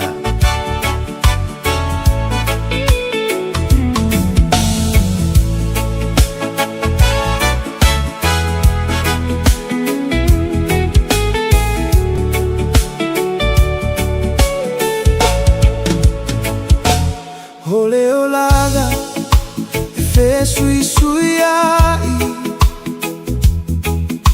Ai aso ele ai. Papa lo atu se utina matua ya leutu. Ya lo fai fa tai mo lo tapo inga. Ma futa mai nai papa kula. Ya lenga te fo ilea yo lo tapo ile so. Ya to ole vai male anta.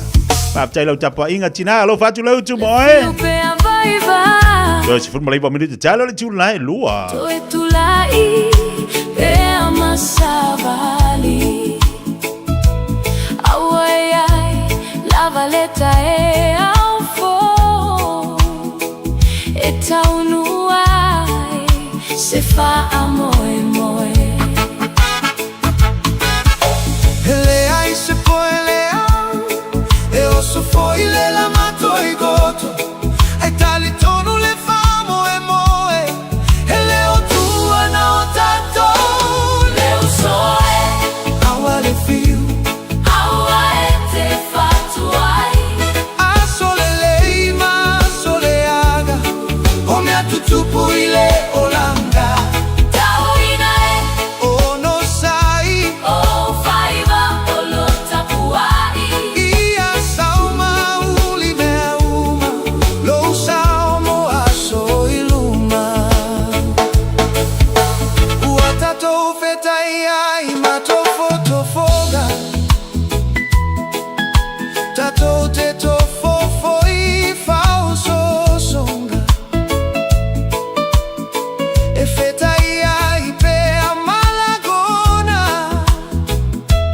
Fia maua se saulo toga. Aua le loto vai vai.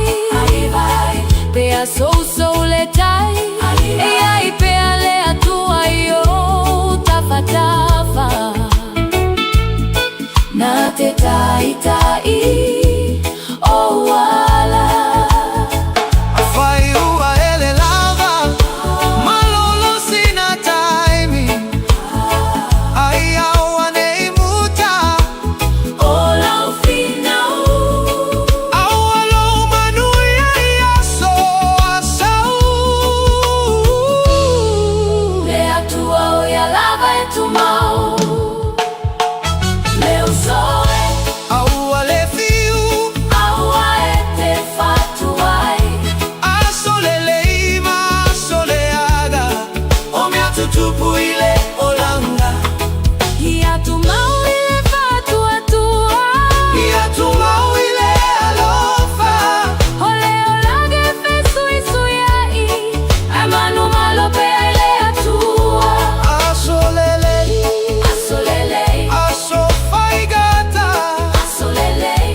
Radio Samoa. Hey, where you two off to? We're going to go drop off Nanny Aroha's bell screening test. Have you done yours? No, this Nena is too young. Not anymore, Nena. The age has just come down. That's you and Papa too. The starting age for the National Bowel Screening Program is now 58. When you turn 58 or 59, you'll be sent a free bowel screening kit every 2 years until you turn 75. Please do it for us. It will come in the mail. O tau sa ili se sa mo lo ainga. Po tau sa ili sa masini tutua pe o le Hilux ma le Ford Ranger. O le au nanga ale kaseti e whaafai mo fie mea uma. E te alu ma lau ta avale. Ua e malie atu atoa. Talia le titongi vaiaso, lua vaiaso, pe masina foi. Tu atoa lo whaatu atuanga i le kaseti. Te tala fitu aso, tu atu si fitu tasi, East Tamaki Road, Papatoetoe. Telefoni lua fitu fitu, ono fitu lima fitu. Lua fitu fitu, ono fitu lima fitu. Ua le wasa I whala belawe. Ua le loa le mea whai. O le friendly loans le aua unaga e whai mea mawhai. Le tamaitai o Agnes Towers mua o le atau tua mo oi. O walu se lau fitu I vaiva o le tali o lo wha moe moe. Le Friendly Loans mo nono ngā tupe, tuatusi, Lua Fitu D, Waiparera Avenue, Henderson.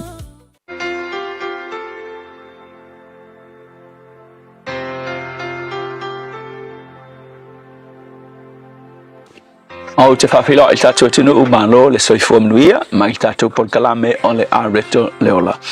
O le tusi ngā luenga mua mua whai pe fitu ma le valu whapea ua whetala I atu Yesu I te I lātou e le tusa o na outou I loa o na pō mo na tausanga ua tuu e le tamā I lana lava pule ai mau e outou le mana pe a fioifo le nganga pa ia I lunga I ate outou whai outou ma moli mau I ate o le upu mo I le aso le nei te patau lai I mea whaalea nganga ai le o le tino o ino le whawhita uli no meritasi lea o tātou le tele o nisi taimi o kerisiano o le awhia tele o tātou I mea o polokiki o politics e leo se mea leanga lo tātou whautua tātou tatalo ia ma tātou whautua I tātou malo ia ma tai o le malo but whai tātou te tākou ke a whia loa ma involve I tātou I mea o polokiki o le mela le akupu ya tātou kerisiano ma lo kako matawhai oi o le a lusi lo tātou na namu o whaingoina whapena o le a lusi lo tātou na namu a whapitoa mai le tua e whesoa soangi ai lo tātou malo a wawhaila a whapea o kerisiano au e involve ke le mea whaporkiki e whateta ingala nei o le mea siring makaukia a o loa lai na whaale tonu le malo pe yengi me whai le malo le e tu mai ya po le malo foi ua au mai le tu se kaimi ai ke o se me fai kai kai o le fai nga kai te ngata ia fa ke le siango o nga kau kala ila mi ton wa foi le ua masangi makanga kai kai ia mai le pond makanga kai kai ai o le meta ua o le kuko kasi le kerisiano ina ia mafai la na upu o nga le fai longa tangata e tau tala pe ao o inga se ia se fai nga malo e ile men tupu fa maonia ile history kai pe o le taimi na tu la e mai ile malo Roma ta malo foi le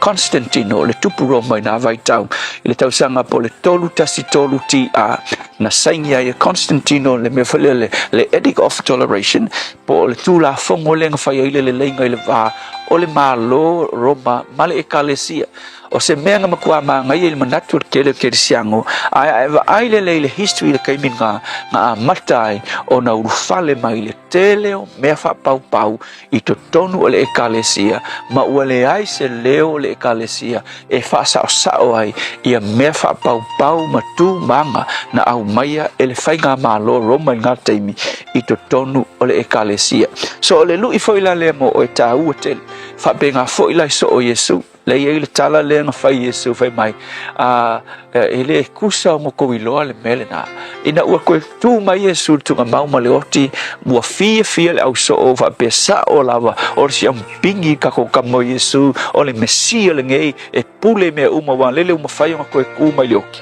o le fesiri mua ma le mangaku mua nga o lau so o mea whaporkiki e kei loa le lako fesiri whai mai lea li ie o le keimi ena ngei o nga po e le ngei o le koe whaafo i mai le pule i le malo Israelu e pule a Israelu ma losi Israelu i le lalalangi whako i lalo nga fiti wale winga nga latu tala ala kala Yesu o mai tala Yesu so le se me se o kou mawhau whawha mai Yesu e leo se mea ngā ku ke mawhau iai o le mea ngā le atua a oko te patau lai au tau i le mana o le anganga pa ia a maua au kou mea ngā whai mai e a whioifo le mana i lunga i te au tau o na whai lea au tau ma moli mau i a tea e le whai mai Yesu kusa ngisi upo Yesu se ku ia ngā mea ngā o mea porukiki le se mea ngā kā kou whai a e stepa au kou i le mana nau i le mana o le polo inga nga waku le tuai o ai utou e whai no uma maso so le upula mo oe i le aso le nei nau i le mana o le ngang a whai o le kerisiano o lau mga whai oi nau i le whatumunga a le nganga paia e ke whaakingo ele mea mai Yesu e whai o lau mea malukako mta whai oi nga au mai e whai o le manu maloina o nganga mo le malo le atua ia awa a fio mai Yesu o le mea sili nganga kaua o tangata mo lona malo mai sau whanga i le malo e whaavavau ka kouke te talo i le mana o le nganga pa i e soso ani mai manu malo ina nganga o tangata Samoa ma le kaimi lava e kasi tātou te talo mo le whai ngā malo ma le file mu au kako involve ko kongo yo isi tangata ua whai ma pereskeng yo isi mea o isi maka whai o isi maka ka ia ale ia ilono to finga fale nganga kerisiano na vala awai le tua ia o mai la o fia so se taini ma to te involve in politics ia a faina tu lai mai e fa manatu ia te ma to lo mato mata fai oi nau le mana la via ina nganga mo lo malo fa fitai Yesu amen.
Tala le mantau ma le pese o te pese le matau tio le tua. Moni ma wha maoni upo le pese pe ona tātu wharangolongo iai.